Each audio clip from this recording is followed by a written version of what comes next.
Hi. And there's Richard Ash. Okay, we're coming in now. We're all live streaming, by the way, so best behavior. Still upstate? What's that? I was asking Richard if he was still upstate. Okay. Beverly, are you doing the minutes tonight? Yeah, with a little help from my friend. Okay. The most important part about the minutes for the budget priorities is to get the list straight. I'm writing down what everybody said about each item may just get cumbersome. So Beverly, in the past, by this point, we already will have a Word document with all the priorities listed, and it will make it a little easier to handle, but that's not the case tonight. Oh, wait, it was 24 pages. I tried to get through it, but a lot of these things that the committees are requesting are it's like, the city is broke. so that's why the top 10 or top 20 is going to be most important. No, the city's broke. Okay.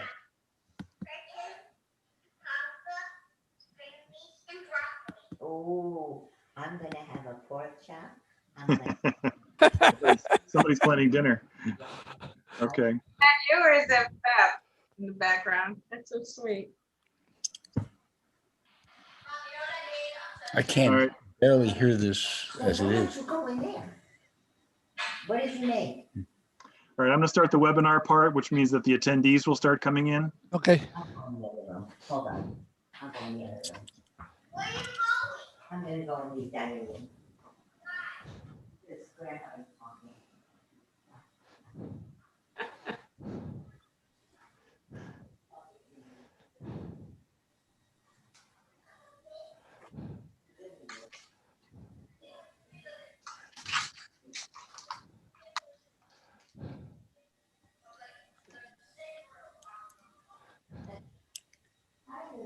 Margaret, to answer your question, we don't submit, BCI doesn't submit budget priorities, we submit a DNS.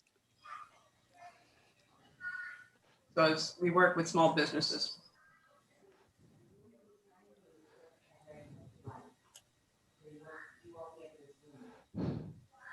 Did you catch that?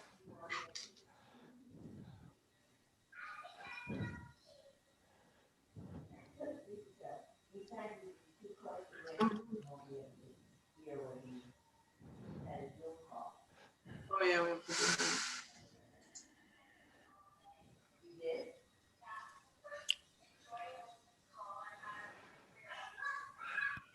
Hello.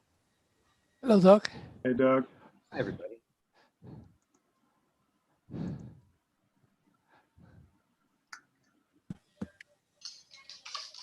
Oh, here I am.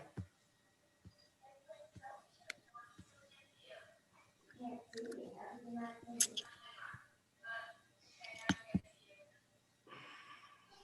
Can you see me now?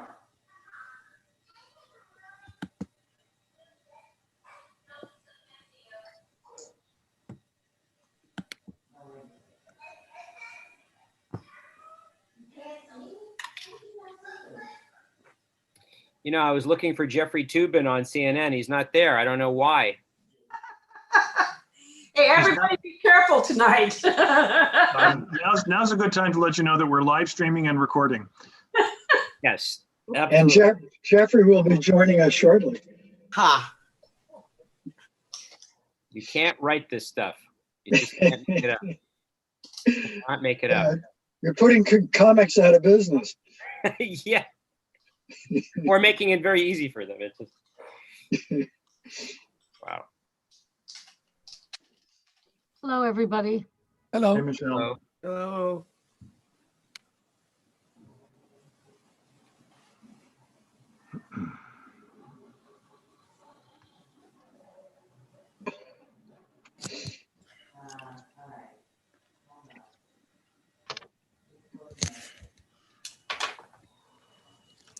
Mark, are you going to put the each one of our recommendations on screen and scroll it as we go along, or? Wasn't planning on it. I was just because there's so many of them. We'll be here till midnight. Yeah, and we've gotten way more suggested priorities than we could ever actually fit into the top 20, let alone top 40. So I think what we'll try to do tonight, I will announce this more formally, but is to try to get the top 20 of each, the capital and the expense, and then we'll go from there. The committee will try to fill in the rest like we did last year. But if we start trying to walk through what everybody's priorities are, we're going to end up with a 5 or 6 hour meeting and probably no different result. Mark, thank you for sending that that document that was what's the word? Consolidated. Will you be sharing that screen during the meeting? I was just saying, I don't think so, because I see. Okay. because I think we'll be, you know, it'll take so long to go through all of that. I think what we need to do is to have, I'm going to have some recommendations right off the top. And then I think we go to our committee chairs to make recommendations from their lists. Recognizing that we're not going to get even to half of some of these committees' lists because they're so long. Every single proposal is worthy. It's just a matter of what will fit in, you know, in the top 10, top 20, top 40. Right. I was just asking just because I have one computer screen now. Sometimes I have two in my office, and I would want to, you know. Well, that's Do we have a limit as to how many we can recommend? I think there's a limit. Penny, are you with us? I think it's 20, it's either 25 or 30 of the expense and 40 of capital, or maybe it's the other way around. I think it's less. Mark, I think they reduced it last year. But I think that they routinely allow you to put in more than you are supposed to be able to do. So, but the reality is that once you get below 20 or 25, the chances of the budget priority being taken seriously start getting minimal. Right. Could you go through the difference between capital and expense priorities? I thought I knew it, but Sure. judging by how you did the edits, I'm not sure. Yep. Let me just take another quick scan of the. All right. So as a warm up before we actually get started, and thank you all for being here, the difference between capital and expense. Essentially, a capital item is something that needs to that has a purchase price or cost. I believe now it's in excess of $50,000. It used to be 35. So anything, but that can be in the aggregate. So if you bundle a whole mess, so you'll see on the list tonight, doors for NYCHA. Each new door would not cost $50,000, but if you buy a bunch of them and install all of them, it would cumulatively add up to $50,000 or more, and then that would qualify as capital. You'll also, the other requirement for a capital asset as opposed to a capital priority as opposed to an expense priority is that it has to have a useful life of 5 years, which is why on the YEL schedule tonight, you will see an expense recommendation for 200,000 computers citywide. And the reason for that is that laptops in public schools don't last 5 years. They also, you know, in the aggregate, those laptops would add up to more than $50,000 for sure. But so anyway, so the shorthand is building a new basketball court is capital. Running a basketball program with people on it is expense.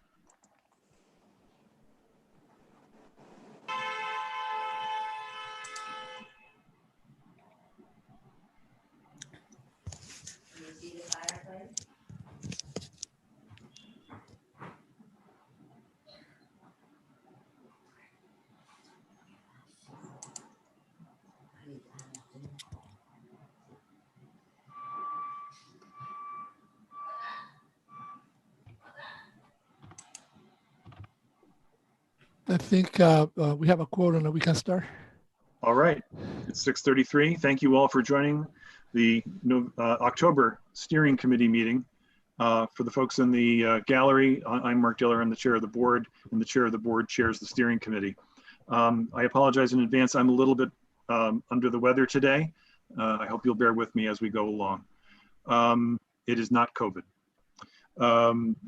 The agenda calls for us to, the first and major orders of business are the statements of budget priorities for the capital and the expense budget. I wrote it down as capital first, but I would like to start with the expense budget. And I'm going to try to manage this a little more than I usually do in our meetings, so I apologize in advance if it feels like I'm pushing. But I want to get us through this in some kind of order. And this is a chaotic meeting when we do it in person around the table. It'll be perhaps more so on Zoom, hence my attempt to try to manage how we talk about this a little bit. Okay. With that said, so I'd like to open, so the way we're going to do this is we're going to have, we're going to go for the first 10 expense priorities.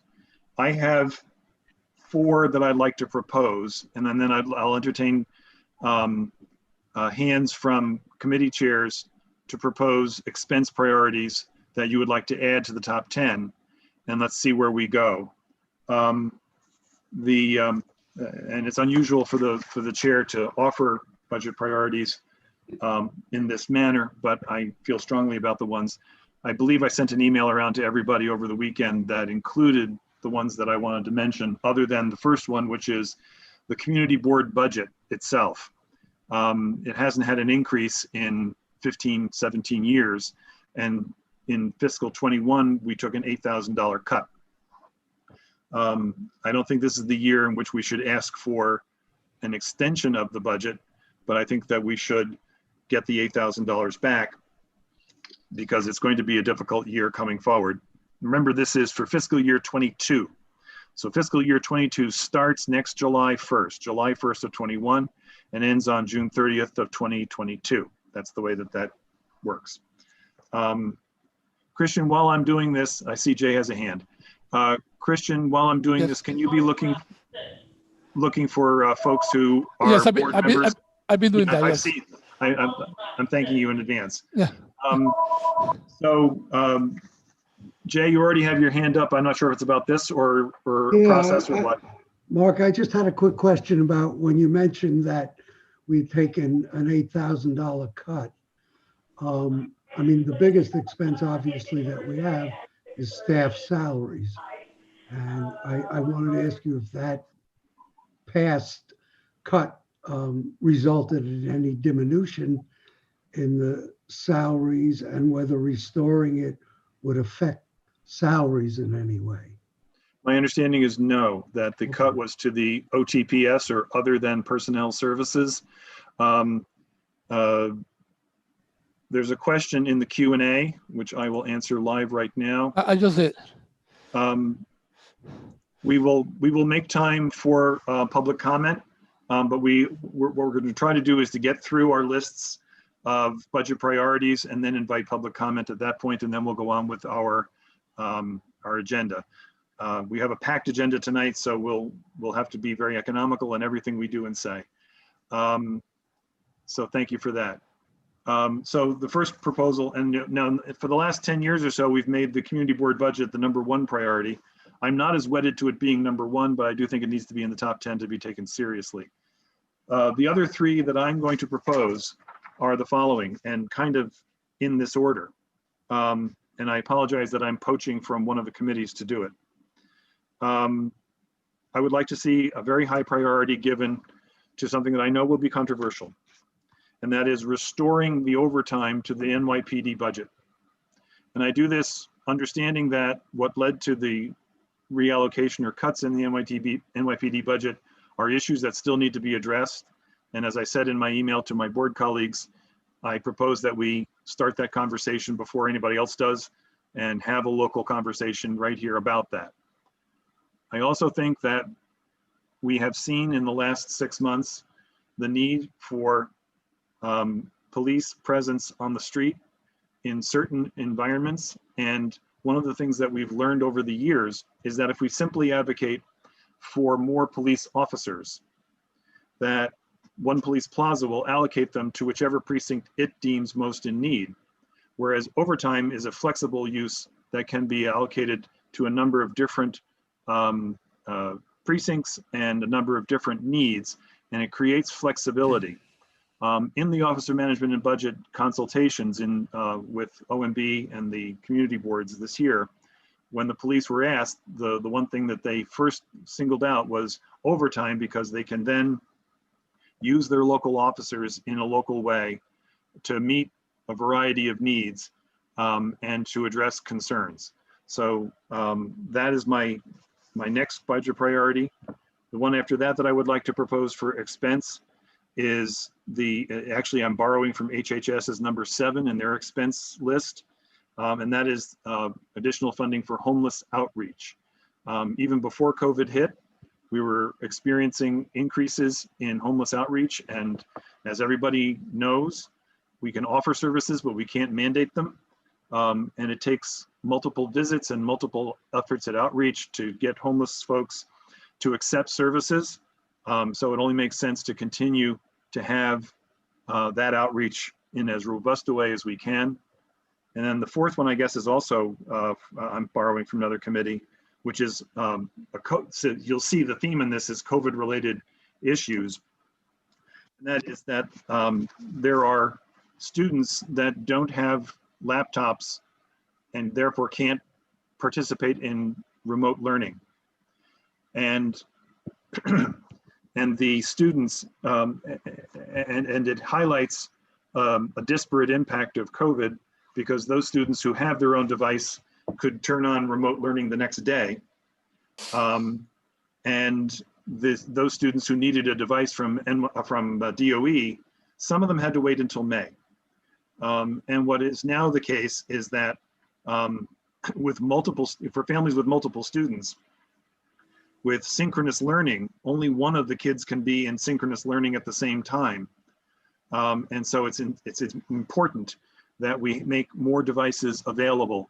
And if we're serious about remote learning, and I gotta believe that with winter coming and COVID likely to make a resurgence here in some fashion, although it certainly is making a huge resurgence in other parts of the country,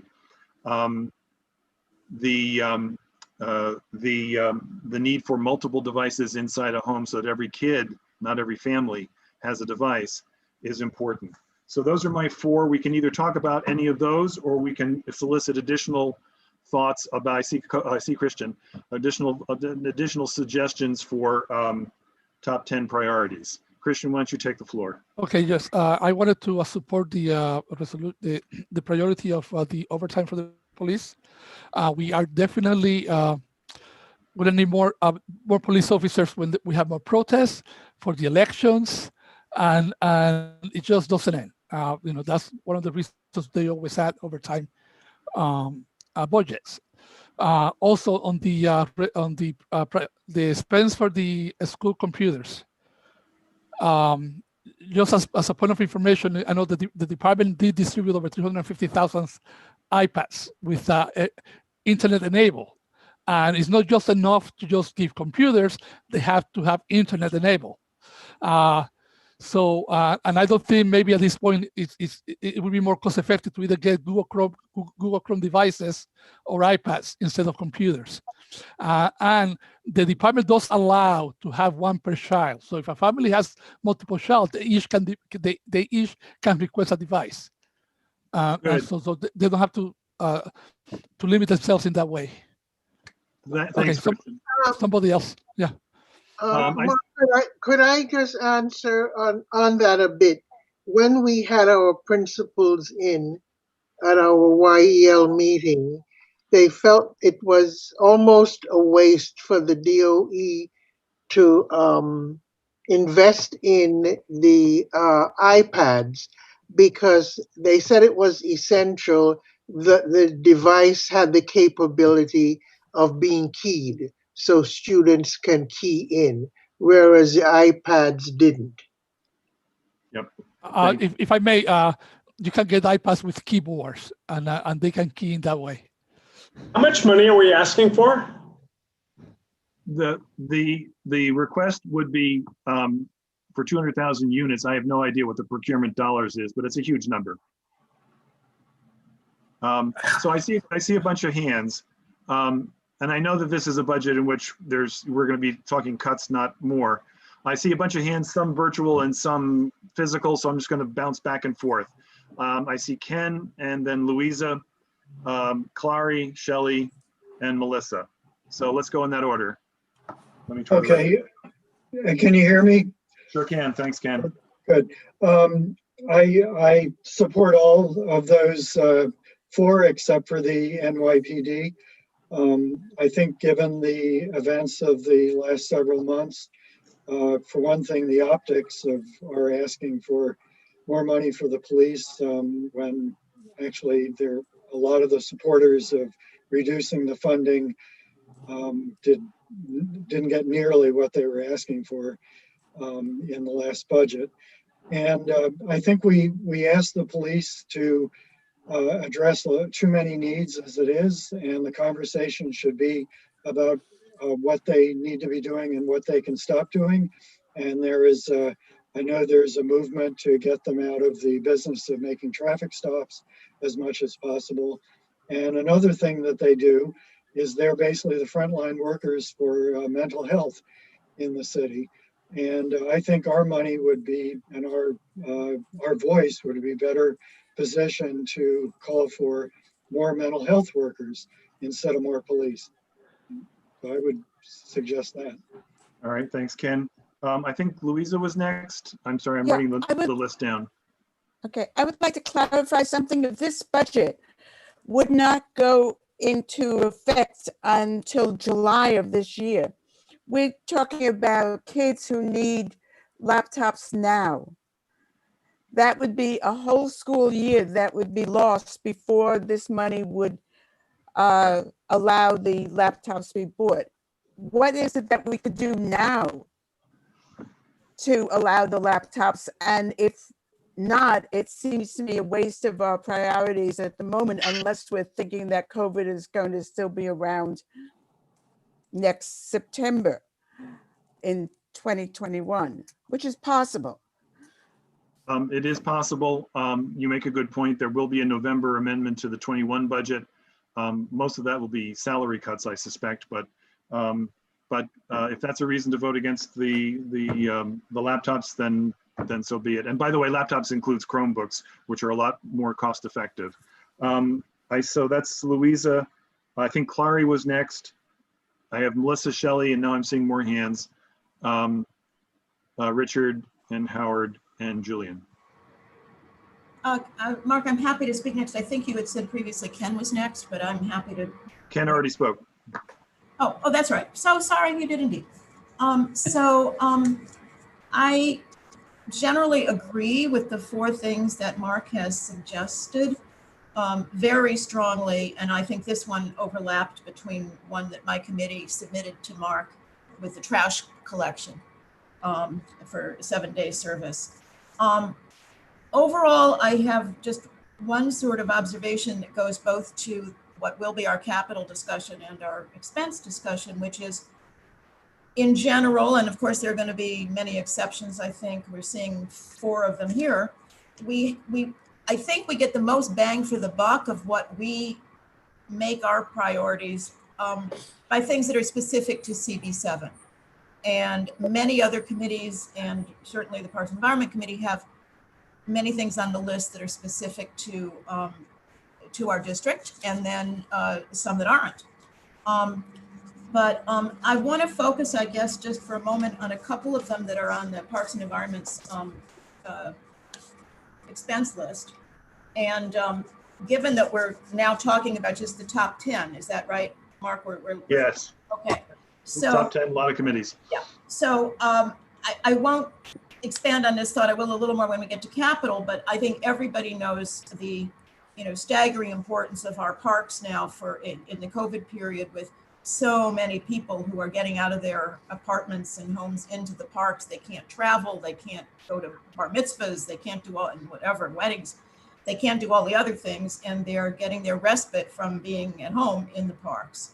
To put this in context, in the 2021 budget, which is the one we're in now, all seasonal park workers were eliminated.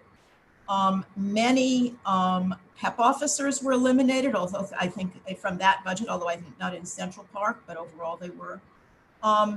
So what I'm going to suggest for the top 10 is the first two that I would push most strongly on my committee's list, which is additional PEP officers, not just restoring what was lost in the 2021 budget, but an increase, as we explained. They're the ones who largely are in charge of enforcement of quality of life offenses or conduct in the parks. A lot of it is COVID related, like lack of masks and distancing, but it's also a million things like vandalism, littering, skateboarding, homelessness, alcohol, off leash, smoking, all of that's in our description.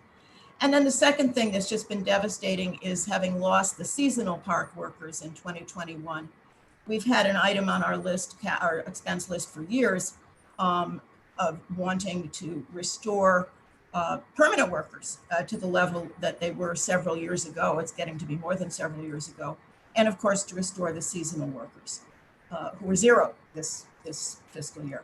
So those are the two that I would push in addition to, or in, if it ends up being instead of some of them from Mark, with my strongest support, I think, for the litter basket 7-day service of those that Mark mentioned. Okay, I didn't actually mention the litter basket service, so thank you for putting. Oh, I was looking right at it. Did you skip? You skipped over it on your way to the computers? Okay. I did, I guess. But I put it on the list now. So let's keep going with our list of speakers. I'm sorry, give me 1 second. I need to find where I am in that. Here we go. So Melissa was next. Sure. Okay, so firstly, agree with Ken on like asking NYPD to do too many jobs, and I think that restoring funding is just keeping on with that paradigm of having them act as social workers and like street patrol and all these functions that I don't think really make sense. And beyond that, on the OT piece, I think that NYPD they're able to go over their allocation of overtime regardless of what's budgeted. I don't think it really has that strong of an influence on the actual behavior of the NYPD. I think it's just what the target is, but in actuality, they go beyond it every year. And then on the capital side, there's a housing item that's... We're talking expense right now, so can you save the capital? Okay, then I'll save that for later. That's it. Yep, thanks. So Shelley, I think, was next, or give or take, and then Richard, Howard, and Julian. And now I see Barbara. Shelley?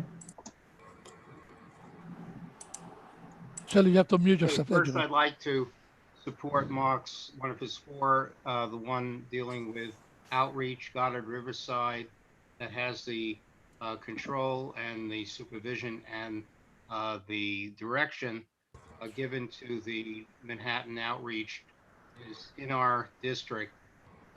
Anyone who's been on the street knows that we have triple or quadruple the number of street homeless, making their job much more difficult and not addressing the issues adequately.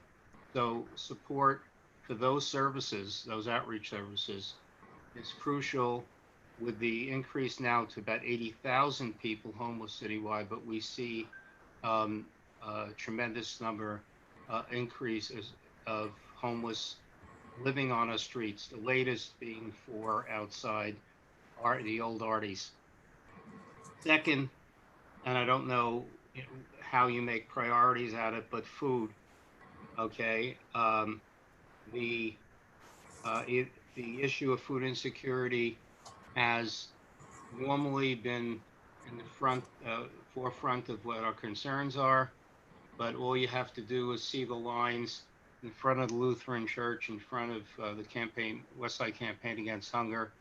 I was involved with setting up the 5th or 6th grab and go, and they thought there wouldn't be enough people interested, and all of a sudden, after 5 weeks, there had been 30,000 meals grabbed and gone. The food insecurity is there. Many people, particularly with COVID-19, become aware because they needed someone to deliver. Can't hear this. Delivering 200 to 220 people, and their need was real. the people who delivered realized that these people, regardless whether they lived in tenements or lived in more fine buildings, were struggling on fixed incomes or unemployment or just struggling. And food insecurity is the last thing we want not to address. So I think that should be a high priority. And third, mental health is probably the least addressed issue in our society, and the cause of some of the greatest issues for individuals, for families, for communities. And the New York City Health and Hospitals Department, on mental hygiene, the mayor's office, 10 domestic and gender-based violence, the Administration for Children's Services, we've spoken to all of them. And there's first training for medical providers in trauma-informed care and forensics. The first line of medical care is the medical doctor or nurse. And if they're not aware of issues of abuse and signs of it and don't have the training, very often there's not going to be a second level of treatment, which may be as important as the medical treatment. Since the start of the pandemic, children have had much less access to school staff to support them, and caseworkers, even though nurses are in the school, particularly the disparity of our children from poorer economic homes are suffering more. And the instances of mental health issues and child abuse and victim is always there, but particularly now. And if it's not addressed now, so people say, so what'll be in a year? These things don't go away, they just get worse. So those are the three priorities that I think we have an obligation to our community and the most vulnerable to address. Thank you. Okay, so Shelley, I should have done this with Clary too. Clary, yours were the top two on your list, is that right? Unmute. Okay. You can hear me, right? Yeah, I have unmuted. Yeah, Mark, on this composite document, when you get to the parks and environment. Just tell me yours. It's the top two. So number one and number two on Yeah, PPE. I mean for the top 10. Right, right. I got you. For expense. All right. So Shelley, you're talking about your number one, 1 and 3. 1 and 3. Okay. And your the one you brought up was our number 7. Okay. Okay. I'm going to keep going with my list Wait, of. hold on 1 second. I just want clarity. So what are we saying for HHS? The requests are 1, 3, and 7 on your list. So I would say 1, food security, 2, training for medical providers and trauma-informed care and forensics. So the mental health and trauma-informed care. That's 3. I wouldn't put outreach at the top in our top 3. I would do those first 2. Well, what you identified as 1 and 3. And those are the ones I spoke about. Okay, so the food insecurity and then training medical providers and trauma informed care. Right. Okay. Actually, but hang on, guys. Food insecurity is not number 1 or number 3. It is. Where is it? Number 1. It is. Expense number 1. I got expense number 1 is Department of Health and Mental Hygiene. Oh, I'm sorry. Duh. Sorry, I told you I was under the weather tonight. You're good. My bad. Thank you. So Richard is next. Yeah, I'd like to comment on 2 of Mark's top 4 list. I think the point that we can't wait for the 21-22 budget to provide students with computers is a good point. But I think that of all the things that we need in this city, it's probably number 1. Because otherwise 1 million children are going to lose a year of their education. And I think we ought to go out of our way to depart from the the usual budget protocol and demand that every student be provided immediately with a computer, and that every place in the city achieve internet access. It's the most important thing that we can do. And I don't know that it belongs in the 21-22 budget, but it does belong on our agenda. The second second thing I want to comment on is police overtime. I don't view police overtime as a political issue, and I don't think anyone should. It is a technical issue. And I don't believe that this board has the technical skill to determine whether police overtime is necessary or not necessary. Even disregarding whether police should be doing social work or not doing social work, I think it's a very worthwhile area to study. But I'm not convinced that we know enough to say that we want overtime or we don't want overtime. I know that in the past, police overtime has been very much abused. And I don't know that it isn't the case today. So I would suggest that we can study police overtime, but I'm not prepared at this point to say that it's a budget priority or even desirable. Okay, thank you. Howard is next, then Julian. Howard, you got to be unmuted.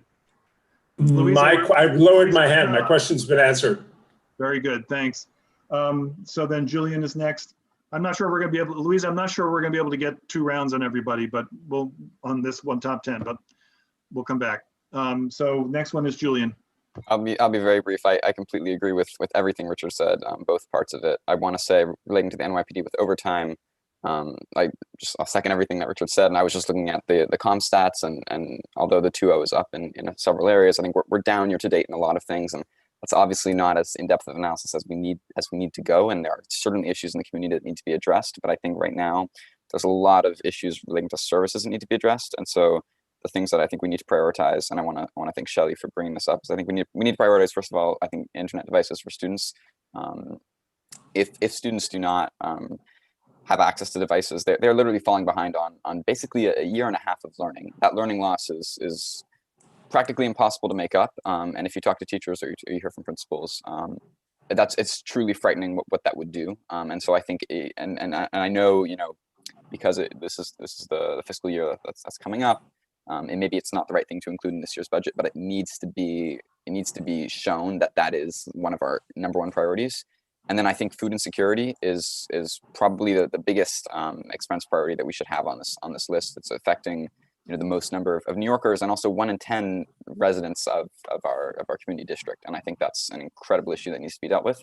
And I think it's a lot more important than funding NYPD workers for overtime that we don't have the data to back up.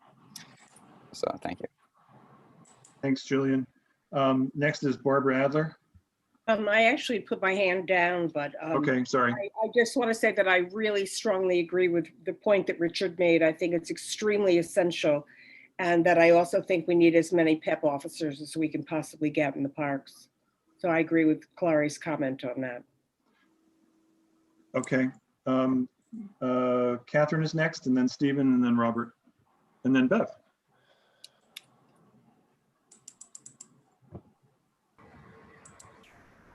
Catherine, are we all set?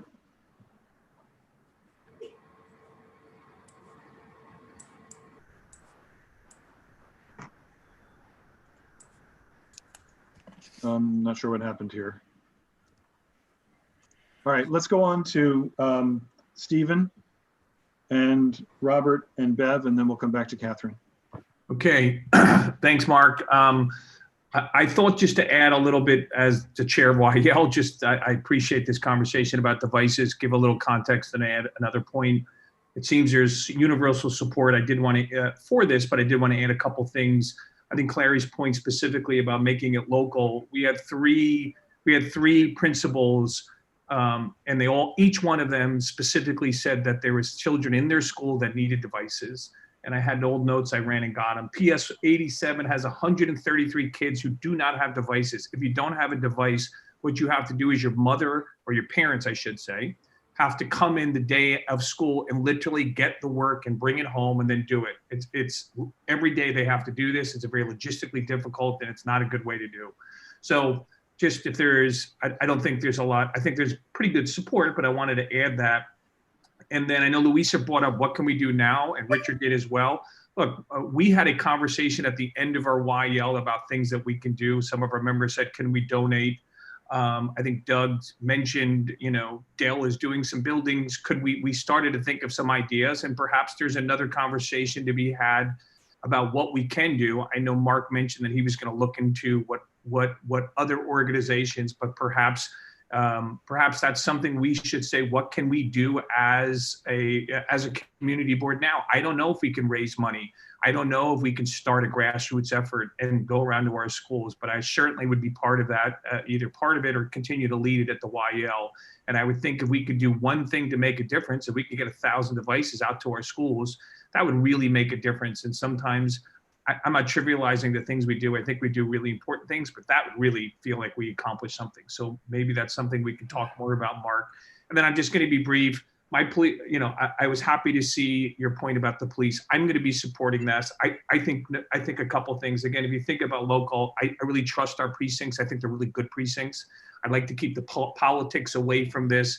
And I think one of the #1 things that we have to do is we're responsible to keep people safe. And I think that's something that needs to be done. And these other topics about they do too much and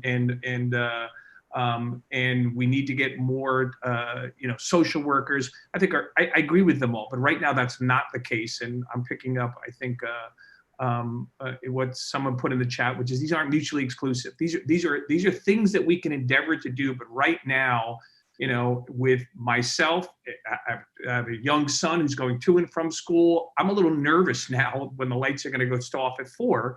You know, whether there are police officers on the streets, and I think giving them the flexibility to have overtime and to responsibly use it, what I think is one of the more empathetic precincts. 2 precincts in the area, I'm very supportive of. So I'll be voting for that, and I would encourage others to as well. Thank you, Stephen. You know, I'm going to interrupt for a second, if I may, because it seems like there is a desire to address laptops outside of waiting for next year.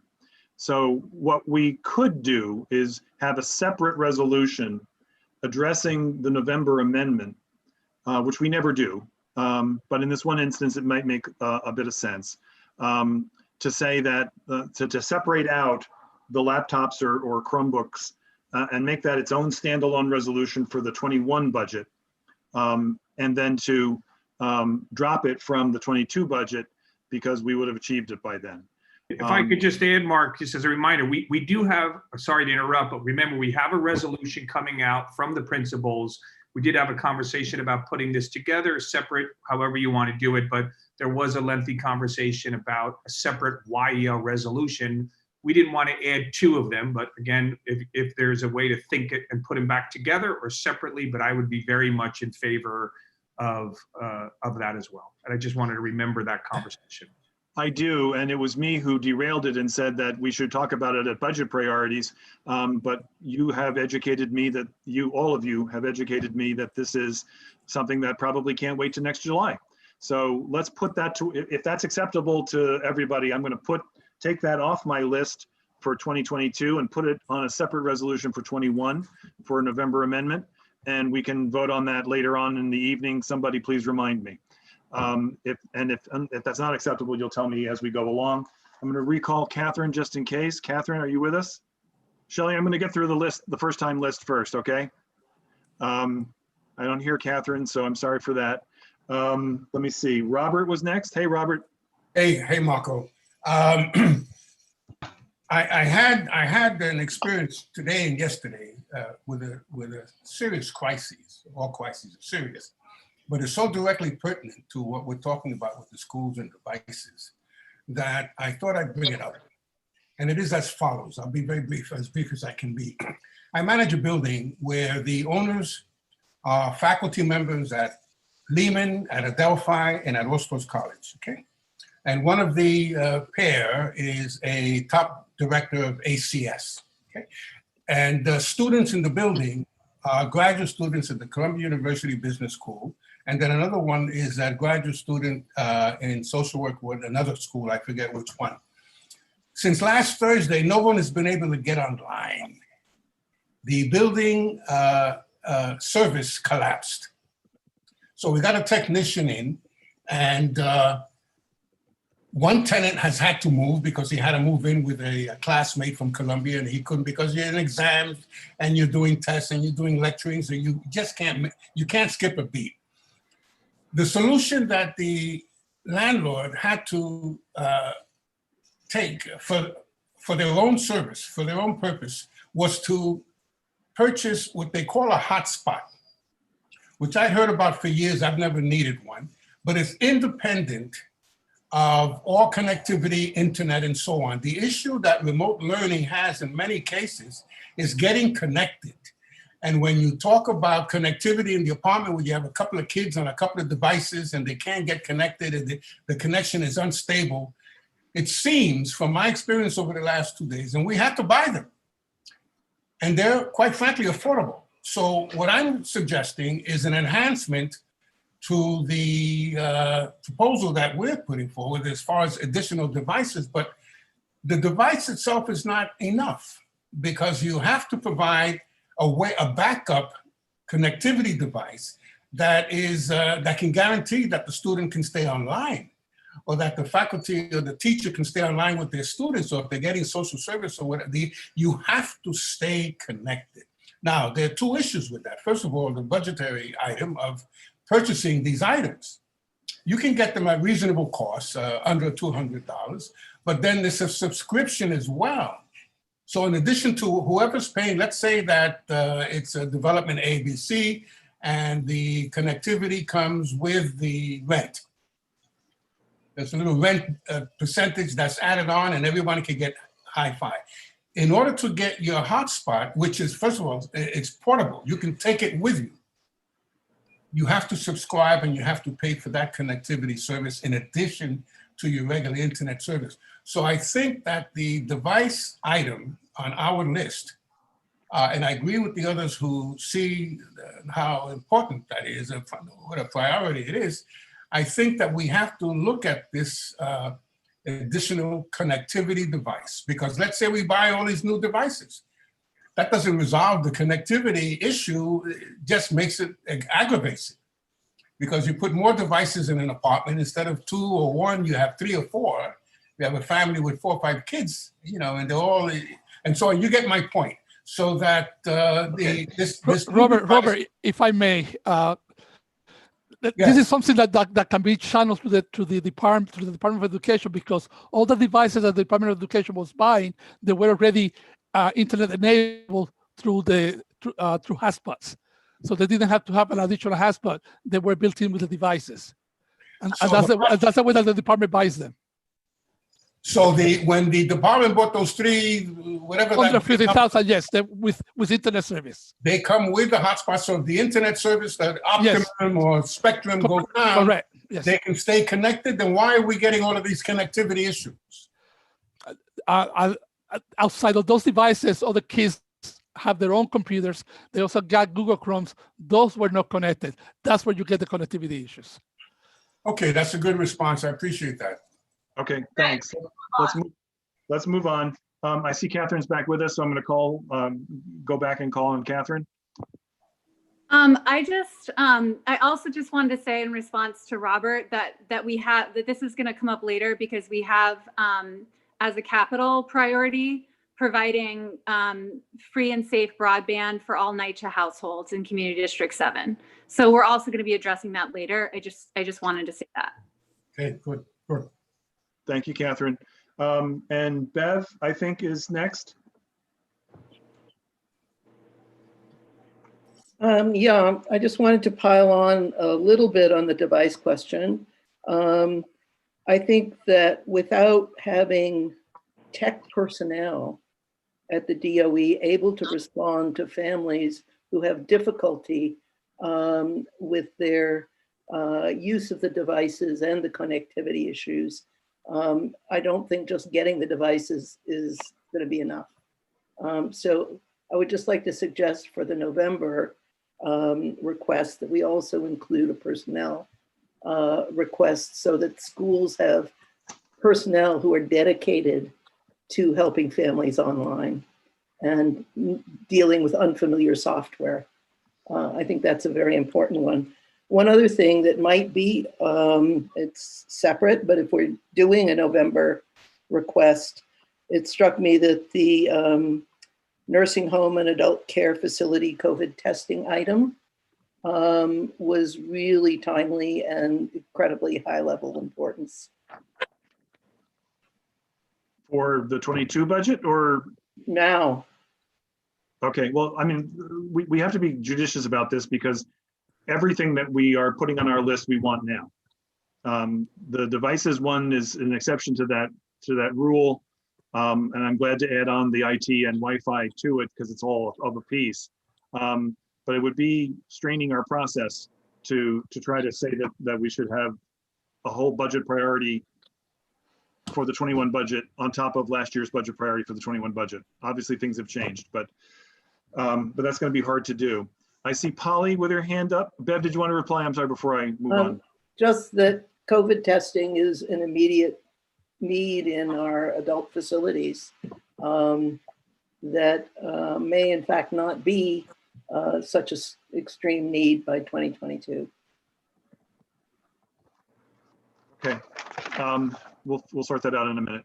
I see Polly and Roberta as the only other hands that haven't been called on. Polly, go ahead.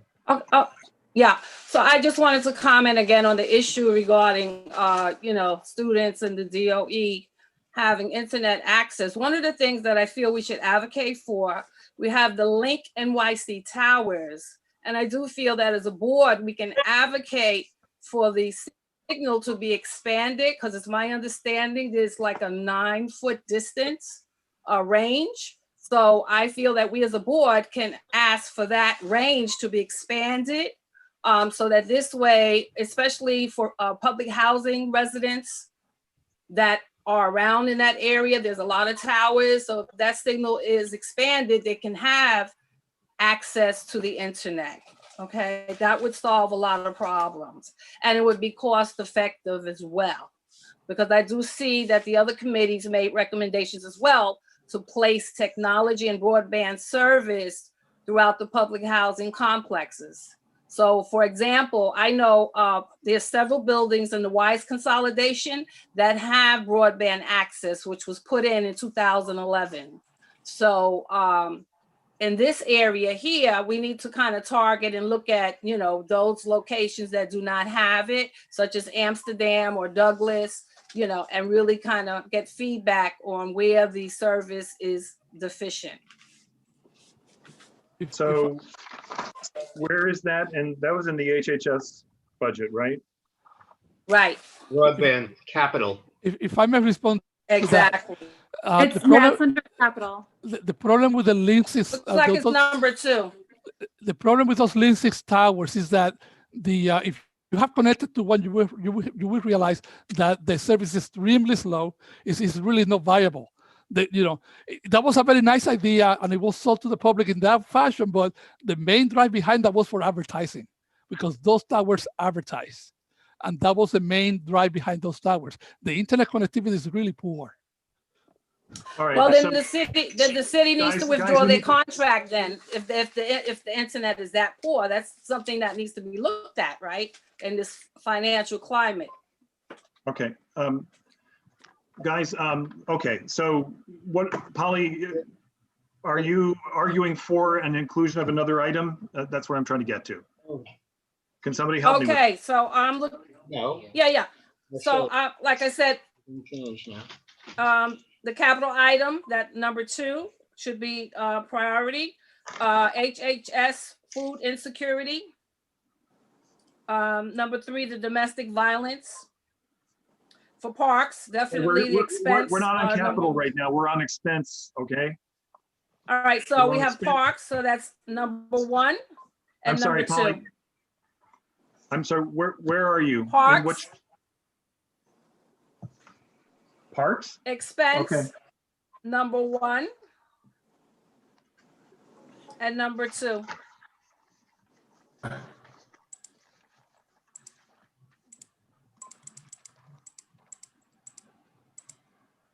I'm sorry, so you're supporting Clary's call for number 1 and number 2 in Parks? Yes. Okay, got it. And then, but you were talking about Wi-Fi, and I'm trying to figure out where that is. Somebody help me. The Wi-Fi was capital number 2, but you said we're not talking about capital right now. Right, okay. So, all right, so we're going back to, all right, so expense, I've got that.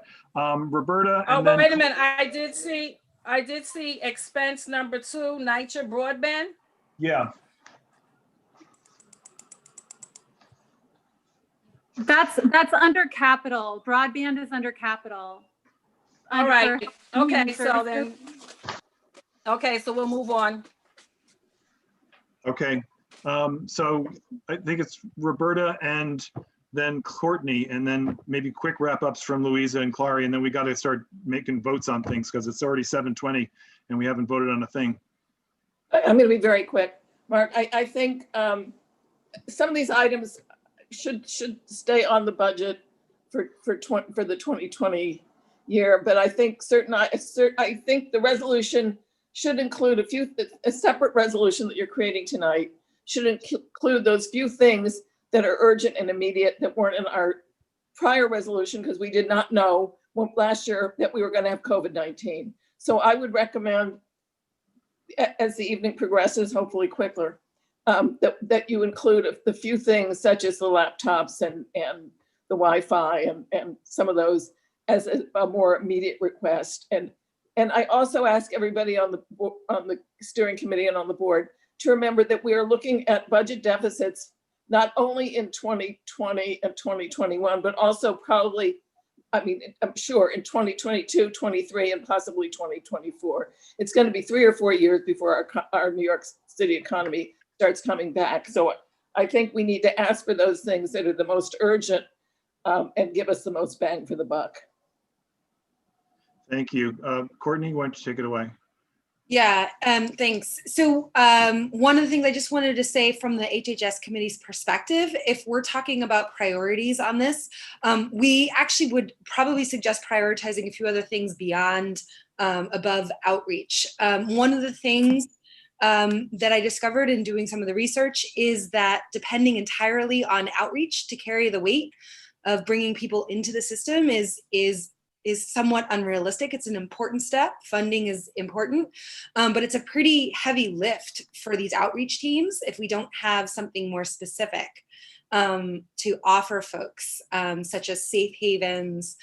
So from an HHS perspective, we would, our priorities, what we would suggest going above that would be the funding for supportive housing for some of those services that are at risk from the prospective budget cuts, and also for the technology that folks like Goddard told us are needed in this time.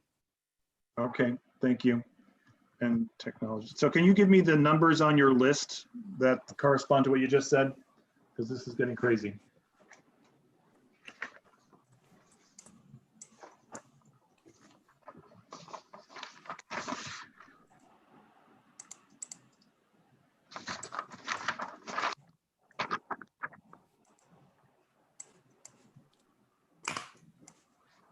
Courtney?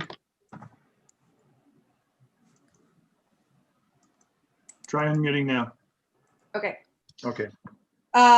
So it's number 5. It's the funding on the list that you sent that got sent through. That's the master list. It's number 5. It's the funding to cover services and operational costs for supportive housing. Let me pull that up. I'm sorry. Because I'm trying to work off of different lists and getting nowhere fast. So it's 4 and 5 on that master list. Okay. But just for clarity, are we just doing the top 10 right now, or are we doing? Yes, we're trying to do the top 10, and we can't, you know. Okay, so I'm sorry, my printer's going to come on. Excuse me one second. So for the top 10, as Shelley said, we wanted to prioritize the food insecurity and the mental health and trauma training for children. But Courtney's point was that we would not prioritize outreach in the area of alleviating the problem of homelessness. Later, instead, we would prioritize supportive housing services and technology. And so that doesn't necessarily go in the top 10. It was those other two that Shelley mentioned. But we would not put outreach in the top 10. Okay, pardon my printer. That was my ask, not yours. So I'm going to give Louisa and Clary just 1 minute each for a reply, because we've already heard from y'all, and then we need to start sorting this out a little bit. Thank you. I just would like to propose, it's number 6 on our list, additional funding for senior centers. It's a place for people to go, especially in COVID, provides social contact, it supplies meals for people. This is a very, very important resource for the many senior citizens who live in our district. And it's number 6 on which list? Expense priorities. It's the one at the bottom of the page. Also, number 2, we also had broadband Wi-Fi. Senior centers, okay.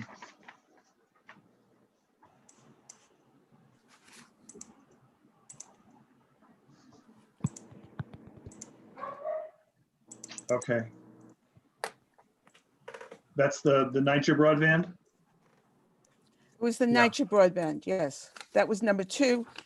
And number 6 is additional funding for senior centers. Not just NYCHA, senior centers, period, in the district. I got you. All right. All right, Clary, and then, I'm sorry, Clary, you have like a quick 1 minute, and then we're gonna try to organize this somehow. Sure, I'll try to be quick. First, thank you, Polly. Second, Mark, I think it would help if you could somehow list or show us what the ones that have been nominated are. They may or may not be more than 10 of them by now. Next, I've been watching the chat. There's a tremendous amount of comments from the community, many of them in support of police funding and some of them the opposite, with all sorts of opinions. But I agree and go back to overlapping what Richard said, which is it's not clear that all of the concerns in our community about safety and quality of life are really directly connected or in any measurable way connected with police overtime. And I tend to agree to knock that one out, as well as prioritize for 2021, the ones that Mark has identified for the November thing. I just want to say one more quick thing, and this overlaps one that Mark has on his list, but I think didn't emphasize as much as he should have, which is to restore the 7-day basket collection service. And that is, if we can make it into the top 10, my third one would be to buy some more of the solar, they're called Big Bellies, that's a brand name, but the trash compactors that handle a ton of trash. They do it with solar power. They help a lot with rats. They've been very successful. They're not perfect. There's some issues with them we talked about last night. But in terms of cleaning up our streets, I would urge that we consider that one if we have room in our top 10. That's our number 3. All right, you gotta give me a couple of seconds here. I will do what Clary suggested, which if you is, can. I'm gonna write out. Well, Mark is right, and Shelley, what do you want to say? Thank you, Christian. Unmute yourself, Shelley.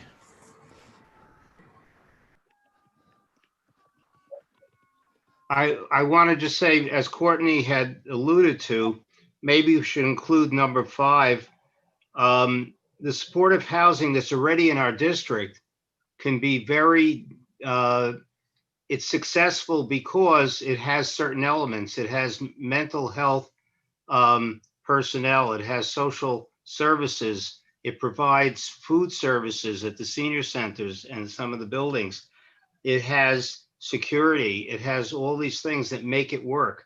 So if the 20% cut that's due in the 2021 budget takes place, several of our current buildings, the Euclid Hall, the Marseille, the Red Oak Senior Center, the Frederick Douglass Senior Center, and others are going to be damaged in terms of their ability to have a healthy and safe supportive housing program. And these are for residents that have been in our neighborhood in many cases for 25 years and depend on these services.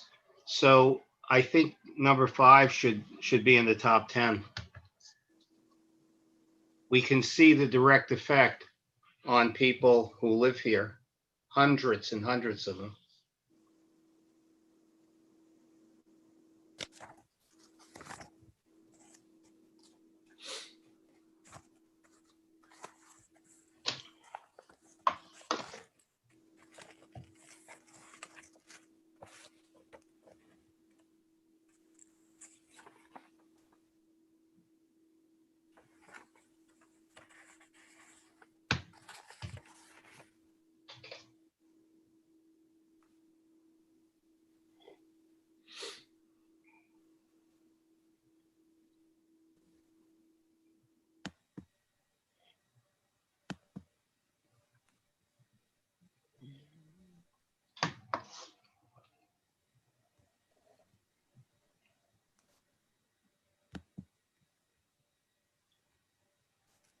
I have a quick question, if I may. Go ahead. Catherine and Shelley, just understanding back on the HHS distinction about removing the outreach. Perhaps I'm missing a piece here, but my understanding is that it's sort of inextricably intertwined with the entire homeless issue, that knowing people that have been involved in the outreach and being very close to them, that the engagement with the homeless takes many, many times which is something that might offset the need for NYPD. So I just want to understand why we're extracting that out, and if you can just give me some clarity on that. I'm actually I want to hand that over to Courtney, because Courtney's been researching this for several months. It's not that we don't think outreach is important. It is. It's just that we have limited priorities. And so we have one under capital and we have 2 under expense that we think are more important. And I'll let Courtney explain why. Yeah, thanks. So I actually have spent much of the last couple of months making phone calls and talking to people who are engaged with doing this kind of work. And one of the things that I think was interesting, and again, as Catherine said, it's not that outreach isn't an important piece. It's really just that it does take a significant amount of resources. And one of the things that I heard over and over again is that many of these folks, they don't really want to come in. And that you really need something that's attractive, that's helpful, that they want to come in for. And that's why it's really crucial to have the other 2 pieces in place. And those other 2 pieces are kind of the next 2 steps of the funnel, if you think about it through the system. So one of those pieces that was that I heard a lot about was the importance of having a local safe haven type of shelter. And that you can see that represented in our needs. And then the second piece is the supportive housing piece. And without those 2, you're putting this weight on our street outreach teams that people don't really want to come in. They don't want to come in for the shelters. The shelters are pretty well known to be not a desirable destination. And so if we're really, it's not that it's not important, but if we're really forcing ourselves to prioritize in these times, if we're going to throw our weight behind 1 or 2 things, that wouldn't be at the top of our list, because it already exists and we really need to focus on some of the other pieces in order to make the outreach more successful. Does that make sense? So the safe haven would be under capital, and then the which Courtney will talk about more later. And then under expense, we have the supportive housing piece with the services. And then we also have Goddard Riverside, and a lot of people that Courtney spoke with talked about the importance of having tech access for people in shelters and supportive housing to be able to access providers and economic and employment opportunities. So those are more, we place those as higher up on the list. Right. I'm going to jump in. Actually, I'm going to call on Roberta really quickly if there's something you need to add. I think it's a big mistake to not keep Goddard as a priority. These are people that won't come into no matter what shelter there is. These are very troubled people, and Goddard provides a great service, or any other provider, and they work closely with the police, and they can do things the police can't do. So I strongly urge you to reconsider. Yeah, I'm going to jump in with a couple of comments. I've tried not to editorialize as I go along here, but I want to make a couple of pitches for the original proposal that I made. And I'm going to try to share my screen. And, oh goodness.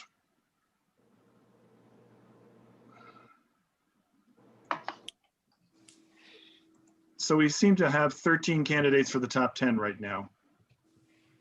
Hope everybody can see that. I accept the idea that with respect to the NYPD, there are a lot of conversations to be had, and I think we should have them. We have the current budget, the fiscal year 21 budget, eliminated homelessness outreach units in the NYPD. This is one of the key reasons why I think that if we're going to eliminate it, funding from the NYPD to do that work, and we obviously need that work to be done in our district. And this, now we're talking about street homeless, not folks who are already, accepting shelter and accepting services. Then that's my motivation and my inclination with respect to that. I accept that research, that there may be a number of different ways in which that needs to happen. But the homelessness outreach at Goddard Riverside, I agree with Roberta, is a key element. It's not the only key element. And from my work in trying to respond to everything that's been going on in the last 4 or 5 months, tells me that that is important because there's conflation of a number of different things that are going on in our streets that need to be separated. And to the extent that we can, we separate them this way. With respect to the NYPD overtime, that is a conversation we need to have. I agree.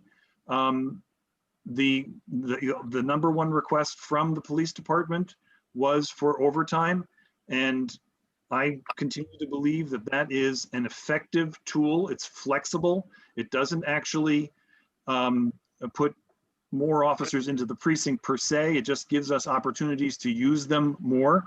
I hear what folks have said about that maybe there are other ways in which that can happen. I think it also sends a message of balancing that. To the extent that we need to allocate funding so that others can do certain jobs, I think that that's important. But I think that we also need the police because they are the people we dump all kinds of issues that we don't know what to do with onto the police. And so giving them just enough flexibility to organize themselves so that they can have the familiar officers who are here with us to do that work is what I think is the right answer. So I'm going to continue to press for that to be a top 10. I guess, so now I see a bunch of hands and I really can't have a back and forth forever on this. It's already 7:35, but I'm going to call on Courtney, Catherine, and Robert in that order for a last word. Thank you. I just wanted to say, I am in no way advocating not supporting Goddard at all, in any way. When I talk to them, they are the ones who talk to me about the importance of the technology piece. It's more just that if we're really making some tough choices, one of the things that I was hearing were about the other two pieces. Not that we're not wanting to support Goddard in any way. They're doing incredibly important work. I had one other question, Mark, and maybe this is helpful, maybe it's not. The NYPD overtime, rather than putting this as something that's a year or more out, is this kind of like laptops something that needs to be addressed right now in November to deal with things like, I mean, every weekend I'm sitting there watching the NYPD probably incurring overtime for protests and things like that. Is this, and that's my question to you of when you're thinking about putting it in here, is it something that may need to be a more immediate need and then not something that we deal with for the following year, but acknowledging what is happening right now in our neighborhood much like laptops, of something that can't really wait a year or so. I understand the point. Let's deal with that when we start to voting.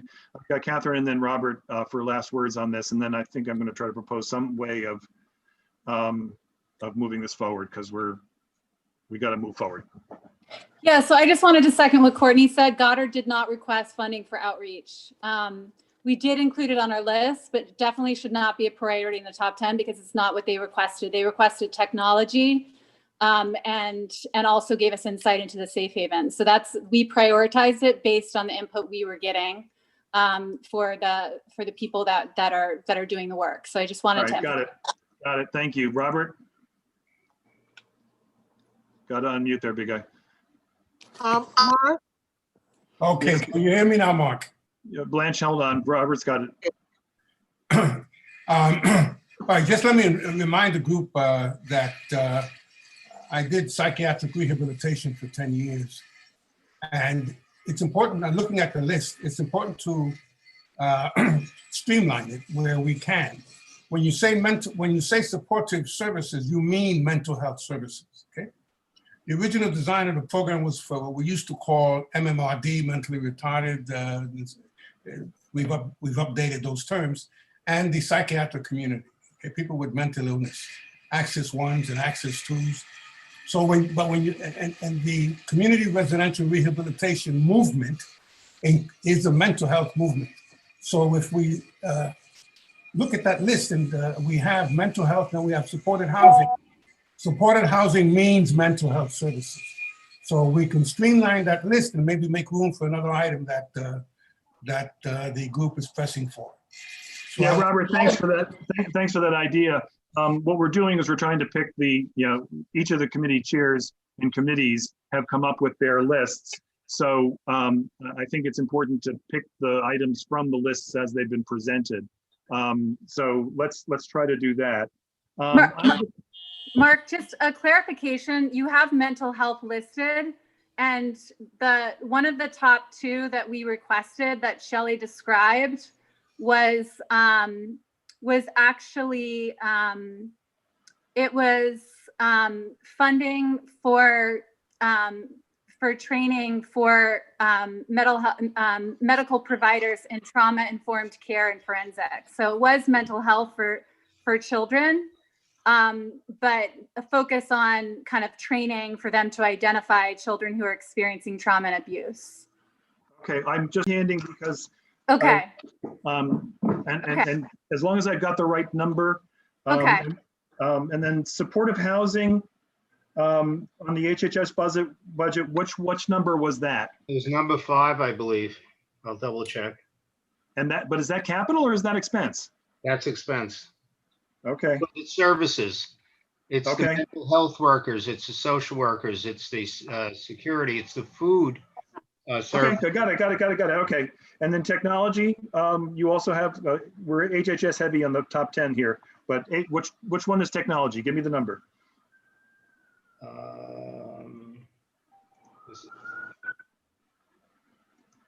Is that 7?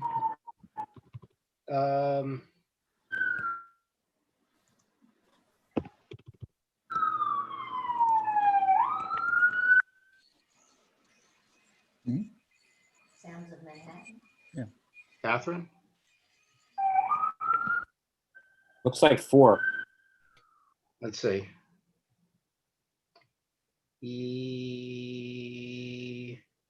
Yep. Okay. If it wasn't before, it is now.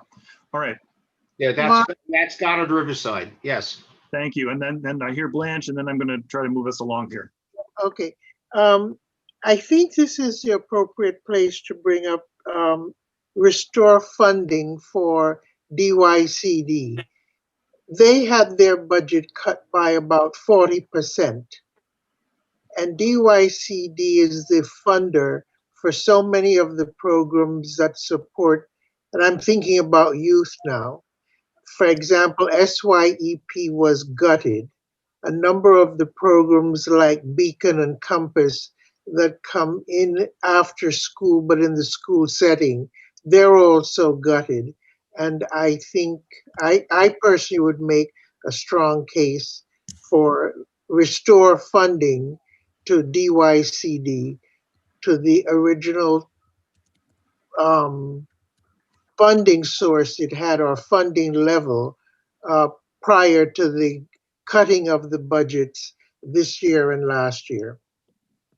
I couldn't put in a dollar figure. That's okay.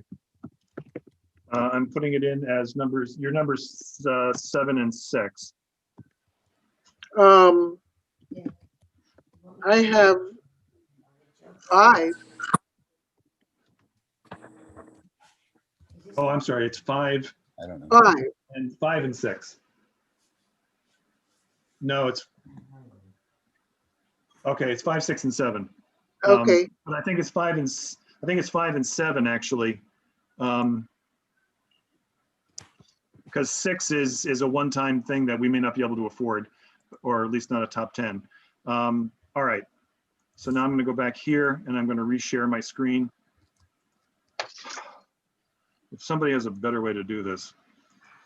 All right, so here it is. Maybe we should. Everybody take a look at this. I think the one that is going to be the most controversial is my proposal on the NYPD overtime. And so I think maybe what I do is I take a vote on that by itself, and then we can sort of canoodle about order for the rest of them. Richard, what were you thinking? That's fine.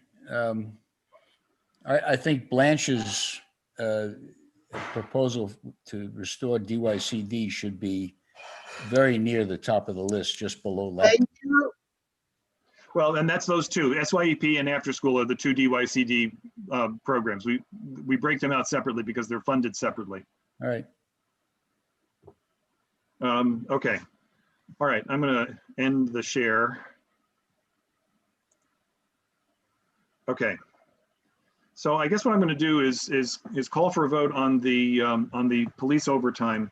I've already made my best case. I can't make it any better. Here's the issue. Somebody help me with this. Am I just taking a vote of steering members? Oh, That's what it has been in the past, I believe.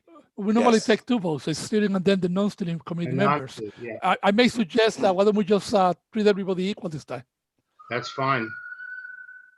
The vote is steering first and then non-steering.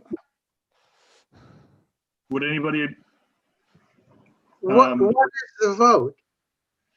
Right now, we're voting on whether to include the NYPD overtime in the top 10. Okay. but I like Christian's suggestion that we we level the playing field. Everyone is a vote in the first count. Everyone meaning what? Meaning who? Meaning all board Everyone members. on the board. Steering and non-steering board members. No. Yeah, I'm not sure that that's fair. I think we have to do it steering because it's a committee, and then all board members non-steering. Right. Yeah. All right. Okay. Okay. So steering members only, please. That's the chairs of, just for everybody's benefit, the members of steering are the chairs of our standing committees, the executive board, and the members of working groups or task forces. Not the members, the chairs of working groups or task forces. Actually, the members of working groups and task force aren't part of steering, but you can still take their votes. As separate. According to the bylaws, they're technically not. That's right. It's only standing committees. It's correct. Okay. Okay. Then it's just the chairs of the committees. So with that in mind, I'm going to take the vote for NYPD overtime. Steering members, please raise your hands now. Is this a yes, no? It's a yes, no. Got it. For the top 10 anyway. It may not make, all right. Okay.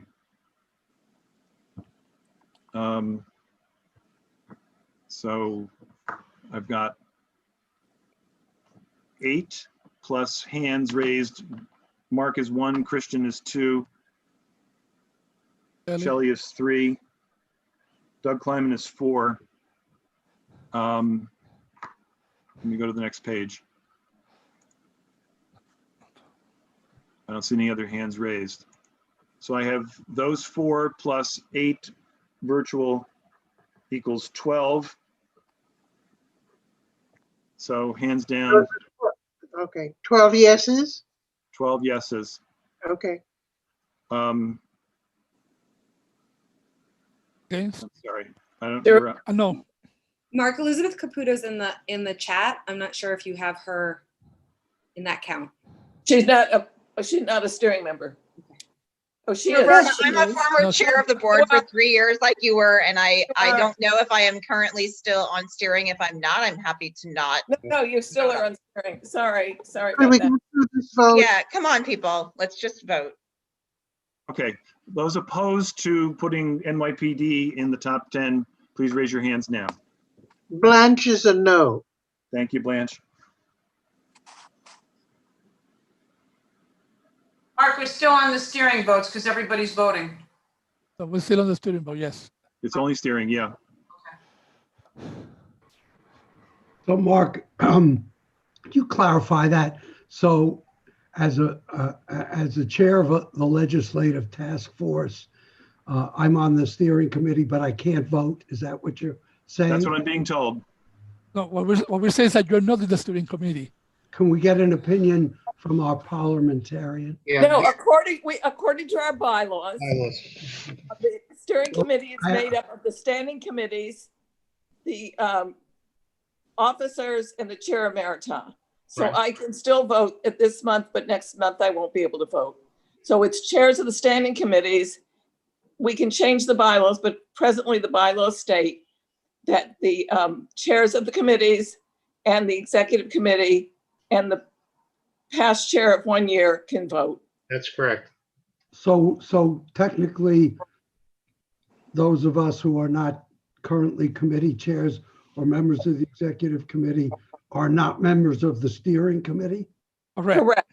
But you're allowed to hear, you're absolutely part of the steering process. I'm sorry, I didn't catch that. We do this later offline? Yeah, I think let's move it along. So we need to take a vote. Well, if I'm not a member of the steering committee, why am I at the meeting? Because you're concerned about the priorities.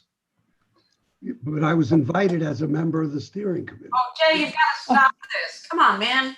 All right, so it was my understanding that the task forces also were a part of it. I appear to be wrong about that. I'm not sure it'll affect the vote. So I'm going to take the vote of the no vote on NYPD. Elizabeth, I had you in both yes and no, so I need to now ask you which one you are.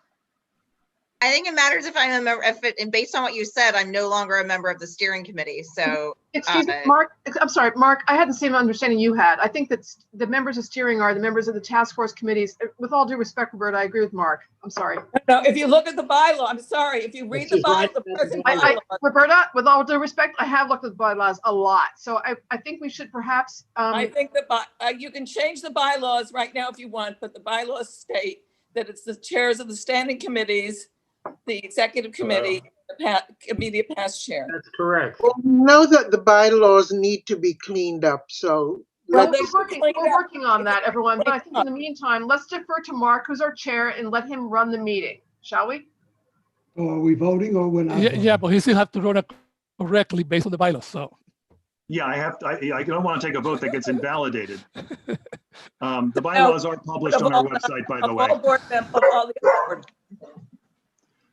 All right. So the vote, the no, Elizabeth, I'm just trying to figure out whether you're voting yes or no. We'll figure out whether you're entitled to vote in a second. Oh.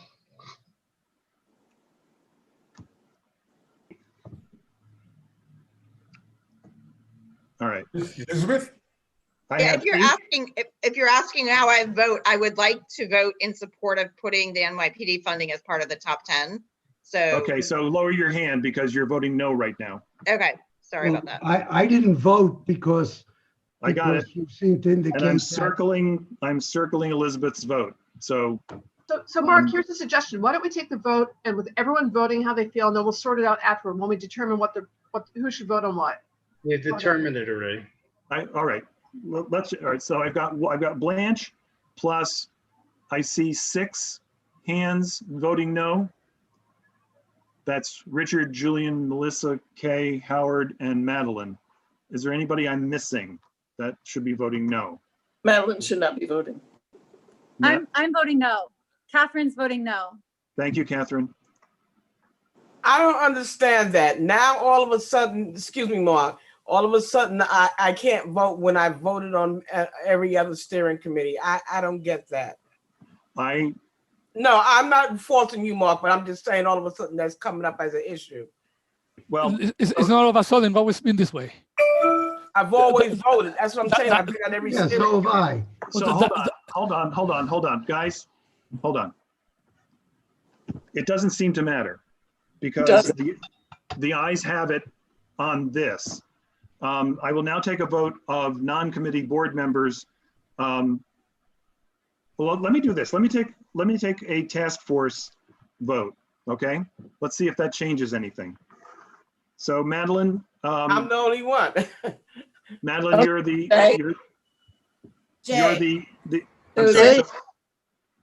Susan. Madeline J. Susan. In favor of the police overtime. Okay, so Susan's a yes. Madeline, are you a no on the police? I'm a no. Thank you. Jay, where are you? I'm a yes. Okay. Any other task force chairs that are with us tonight that want to cast a vote?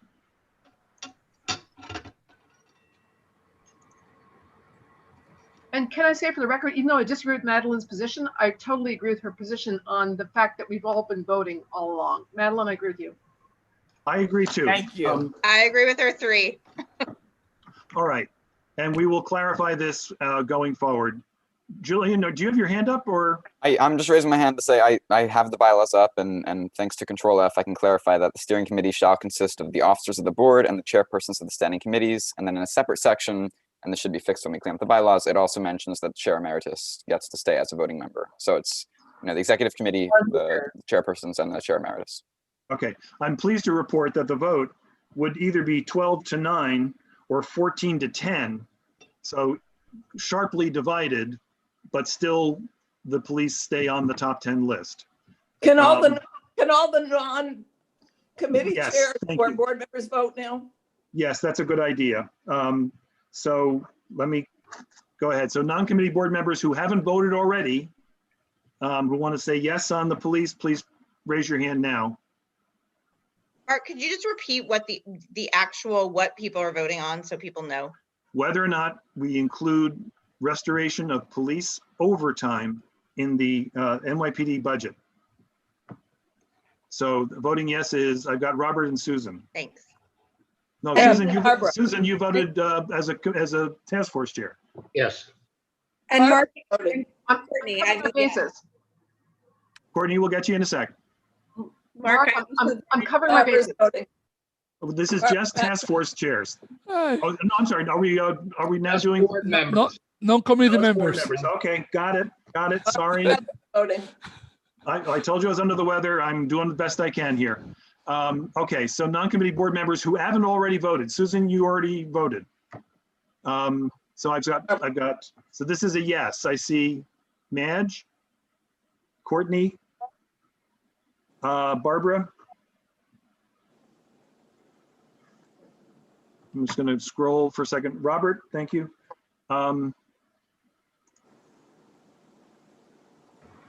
Seema. I already got Courtney, right? Yep. Okay. So I've got, oh, Robert and Madge voted electronically too. I won't double count you. So that's 5. And then non-committee board members voting no. So first, everybody put your hands down. Everybody, all hands down, please. Non-committee board members voting no. I see Ken and Jeanette. Anybody else? I don't see any other votes. Okay. I have a point of order. If you go ahead, Richard. Yeah. In every vote, every other vote we take, what is reported to the city authorities is the vote. 15 to 9, 10 to 5, whatever it is. Is there a mechanism for doing that with respect to this item so that the city understands that this is not a unanimous recommendation by our board? The city gets the vote from the full board, not from steering. I know, I understand that, but once there's a vote by the full board, will the vote on this particular issue, which is bound to be separate, be recorded and reported? Yes. But we'll find a way. Roberta, let me handle that one, okay? I understand the point. And we will need to find a way to do that, but I think it's a fair request. All right, we can work on that. I think it's, if 60% of the board favors it and 40% does, it's in a slightly different posture from, computers where 100% favor it. All right, and taking a page from Richard, I am now going to put this back up. Give me a second. I got to get myself organized here. Here we go. All right, so the NYPD overtime stays on the top 10 list, but given the fact that it was a close vote, I will change my request for it to be from top 5 to, how about number 6, something like that. So that it reflects the fact that it was not unanimous and was a fairly close vote. Can we agree on the community board budget being number 1, or should we not, or should we make that number 10 this year? Do we have to make it a number, or can we take that out of the numbering, 1 to 10? We need to do number 1 to 10 because we have 16 items proposed for the top 10. No, I know, but does the community board budget have to be in that count? Yes. Yes. Yes, Okay. it's co-equal with everything else. I would say it's above everything else, but that's just how I feel. Anybody, we need to sort of do this by consensus a little bit. Can I see?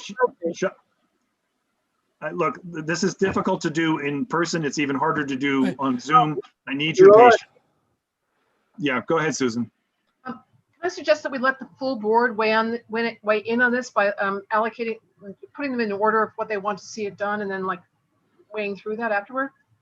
We can't spend this much time at full board. I'm saying just to let people just fill out the numbers. I'm sure Rich Robbins or somebody can do a Google form which allows people to vote in order, and that would take it offline and save a lot of time, and let people really just think about it and fill out the form.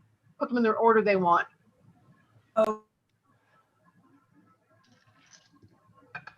Wow. I think everybody's able to figure that out on this board. I mean, Well, I can certainly say if we can decide on the 10 of the top 10, we can later do a form where people can then do their priority, do the listings that they see fit, and then we can see how many got number 1, how many got number 2, and so on. That's what I'm saying. No, we can't do that. No, We can do that? Okay, we need to come up with a list tonight. Okay. No, what I'm saying is to decide the top 10 and let people on their own time decide in what order they want them. No, I don't. No, we got to do that. First of all, we have to do it in a meeting. So, Okay. so there's a little bit of transparency there. Sorry. Or it's not figure out what a Google Doc is anyway. Let's be real. It's hard enough to get everybody on Zoom. All right. So I'm going to go back to the list. Well, then we pose a question if anybody against having the CB budget as number 1. Oh gosh. What? What are we doing? What's the question? Okay. All right. Here's what we're going to do.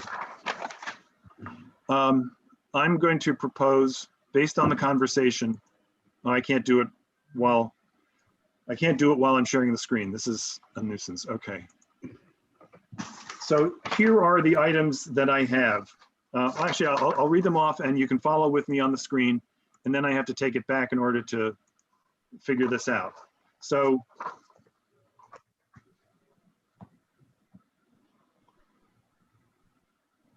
would it be okay if we made the community board budget number 1,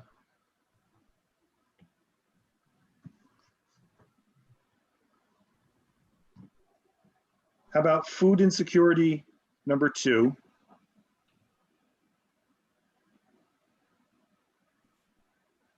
Mental health, number 3.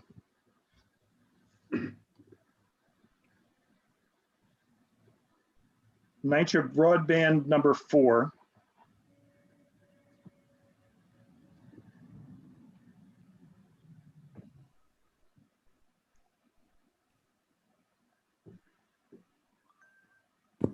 I'm going to suggest, well, laptops, are we, I think we're dropping laptops because we're going to do a separate resolution for this year. So we're going to drop that to a lower priority. I think after school. After school, where is that? That's Oh. the bottom. I don't think that we should okay. move the NYPD overtime out of the top 5 without taking votes on every single item, and nobody wants to do that. Who So I said think nobody wants to do so. that? I think at the very least, it should stay in the top 5. I agree with Jay. All right. I agree with Jay. I think the PEP officers should be added in a higher priority, given that we have 843 acres with only like, I think 4 or 6 PEP officers, and it affects so many people. Yeah. I'll try to get, all right. Here's what I'm going to, Hey, Mark, yeah. just question for clarity. HHS listed broadband for NYCHA as a capital. Are we in capital 2 right now, or Oh, just expense? thank you. Thank you. All right. That is in our. No, that's, no. That is priority for capital. NYCHA, that's NYCHA from housing. It's number 2 from housing. But Oh, okay, great. technology was 4 on their expense. Right. All right, I'm going to start over. How about 1 being the budget, 2 being food insecurity, 3 being mental health, 4 being NYCHA broadband from housing committee. I'm going to say 5 is NYPD. I'm going to suggest 6 and 7 are SYEP and after school. Make 8 supportive housing and 9 homeless outreach. And 10 would be trash bin, 7-day service. Bingo. Mark? Fine. I'm sorry, I gotta. Next Okay. stop, Mark. Well done. Excellent. Is that okay with everybody? That's good. Love Good. it. Love it. Love it. Anybody absolutely can't live with that? Yeah, Mark, I'm very troubled by it because it eliminates all parks, both of the 2 that we in the Parks Committee rank very high and affect the entire community because everybody uses parks. The PEP officer one, and you showed it as seasonal workers, but that item is actually, and the expense side is both permanent workers that had been very much cut and seasonal workers who had been cut totally this year. I got a compromise for you, Clary. What if we switched out the big bellies or the pets? They're not in. The big bellies aren't in, Linda. They were our 3rd, but they weren't on Mark's list of however many.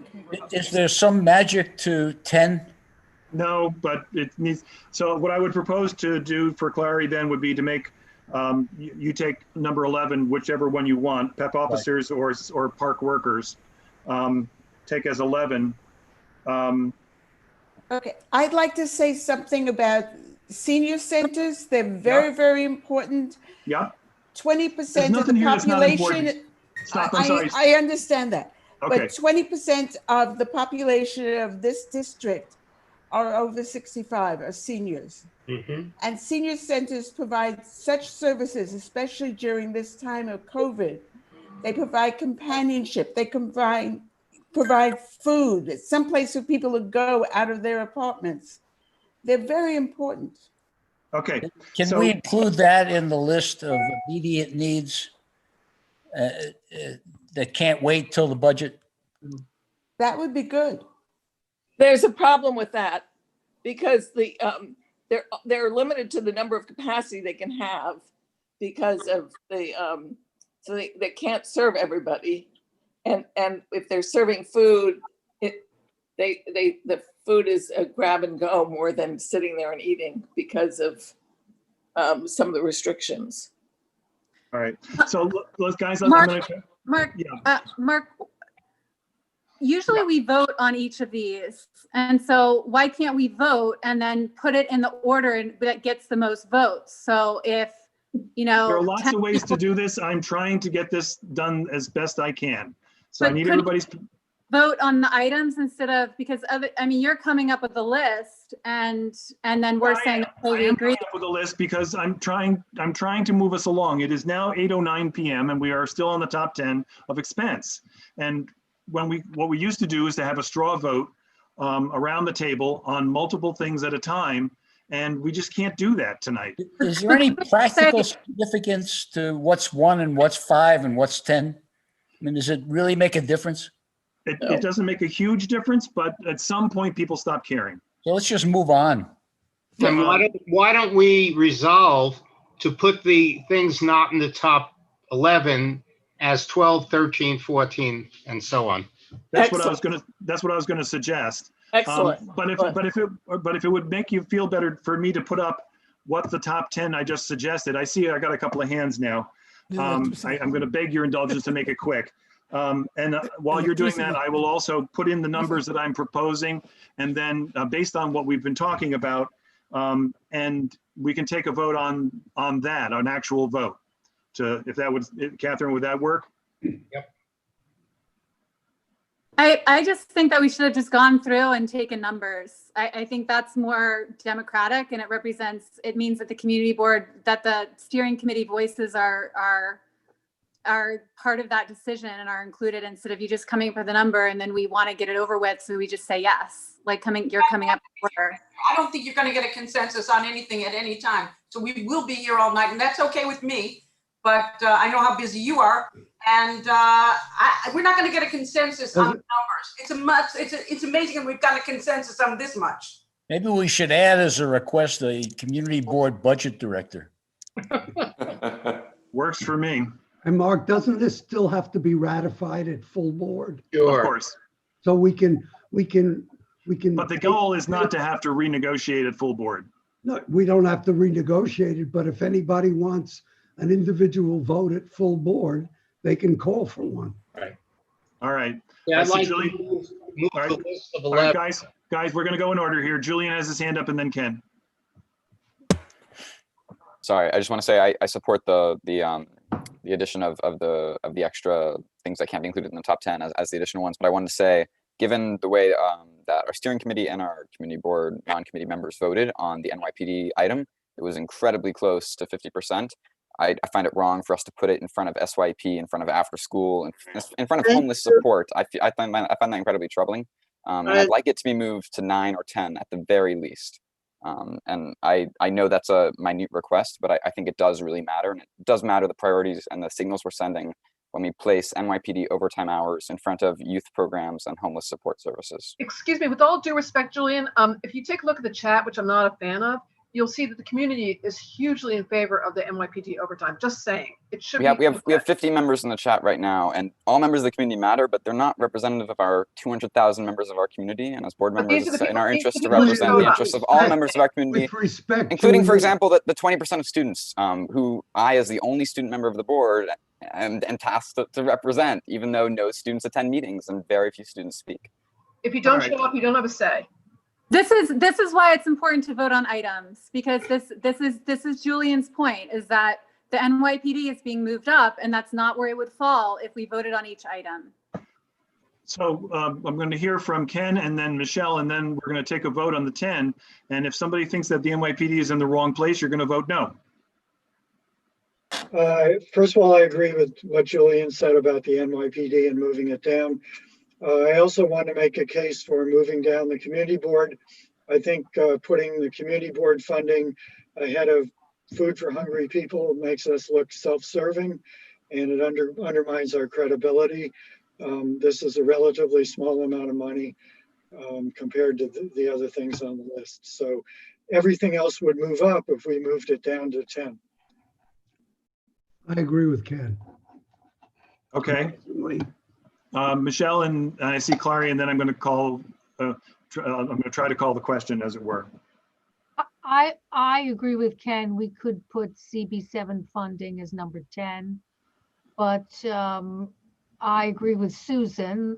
I'm reading through these chats, and the people who are at this meeting are saying they want NYPD funding to be increased, and we voted on it, and we voted to include it within between 1 and 10, and I think it should be up top, and maybe not 1, but it should be up top there.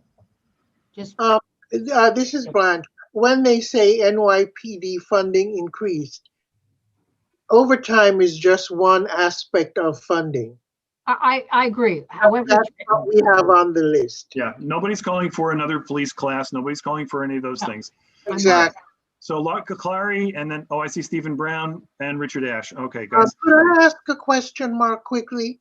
Would not the community boards be funded from some other source? They will be funded regardless of whether we have them in our priorities or not.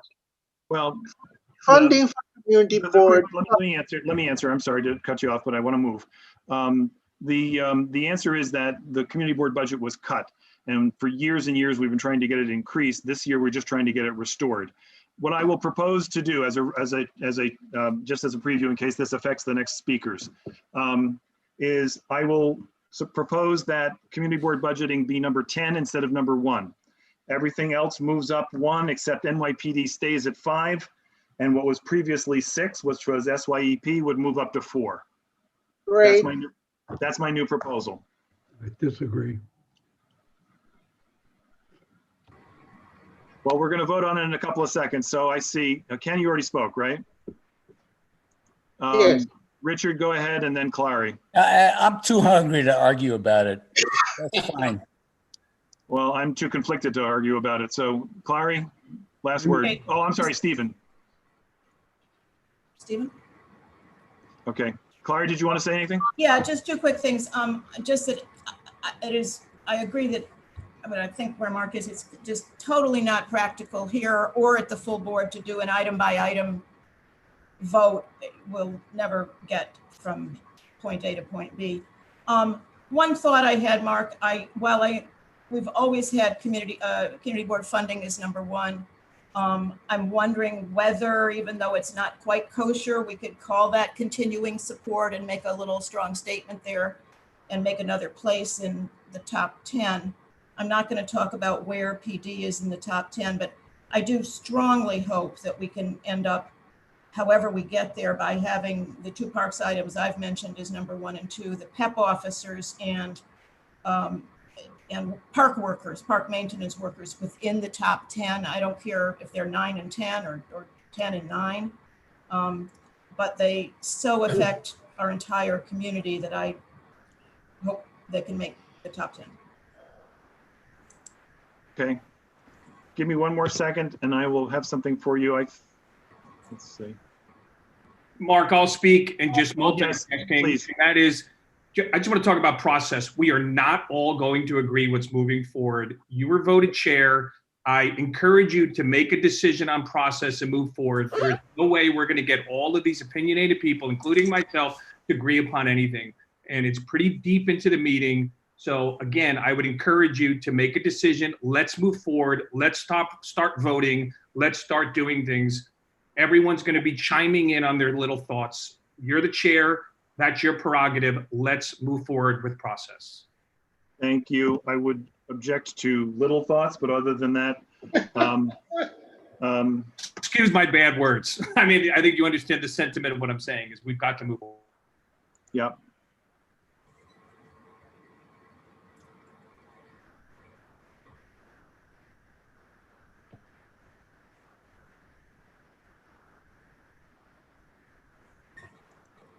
I screwed this up somehow, but 1, 2, 3, 4, 5. Oh, I don't have 6. Please bear with me.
sorry. Give me one more second.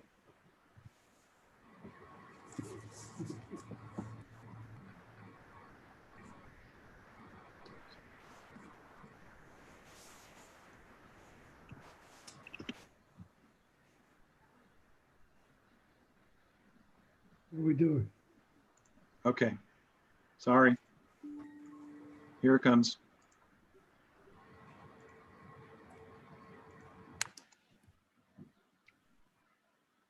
So that's the proposal. 1 is food insecurity, 2 is mental health, 3 is NYCHA broadband, 4 is SYEP, 5 is police overtime, 6 is after school, 7 is supportive housing, 8, where is 8? Homeless outreach. Where's 9? Where did 9 go? 9 should be the collection baskets, right? Yeah, there are 2 10s there. That's 10. Okay.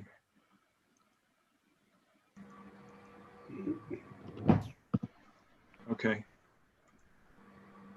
Okay, that's the proposal. Everybody see it? Is the PEP officers, That'll be the next 10. so those, I just saw it clear, those are not in top 10. That's the proposal I'm making, and we'll take a vote on that top 10 right now. All those in favor? I'm sorry, we have to do this, I'm sorry, hands down, I'm sorry. The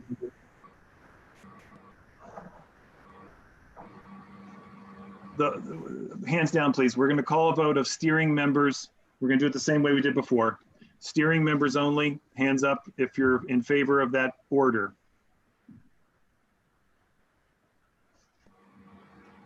Elizabeth, I'm going to lower your hand for now.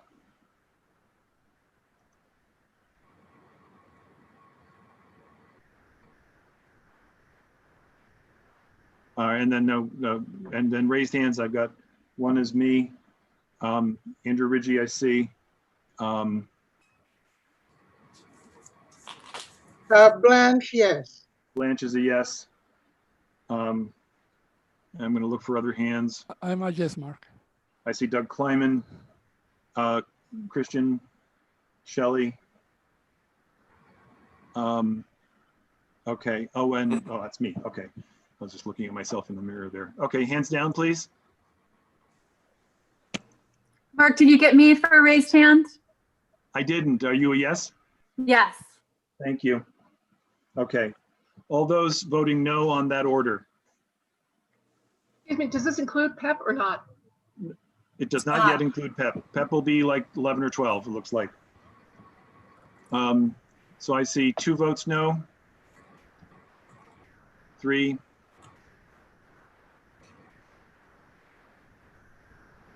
4, and this is just steering members now. Okay. And any raised hands for no's? I don't see any raised hands. All right. So I had 7 plus 9 is 16 yes and 4 no's. So this order has just been voted in. Thank you all for that. Are we doing? I'm sorry. I should do the non-committee board members. So let's Are take we a vote. doing, Mark, when you said steering members are task force chairs? No, now let's do the task force chairs. So task force chairs, please vote yes or no. So let's call yes vote on task force chairs. Who's voting yes on that order? I've got 1. And I don't see any others. Task force chairs voting no. Madeline, okay, good. Whoops. I'm sorry about that. I got 1. Any other Susan, task force chairs want to vote? Susan was a no. Susan's a no? Okay, so that's 2. Okay, so if we included task force chairs, the vote would have been 17-6, so it still passes. Non-committee board members, let's just take that vote as well. So if you haven't voted already and you're a board member and you want to vote, so voting yes, I see 1, 2. Courtney is 3.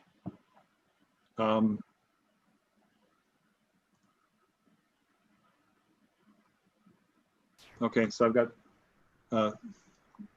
got 3. Did you get me, Mark? No, I didn't. Are you a yes? Yes. So that's a total of 4. Mark, this is Seema. I'm yes too, but I raised my hand, my blue hand. Okay. He got you with your hand, yes, with raised. Got 1, 2.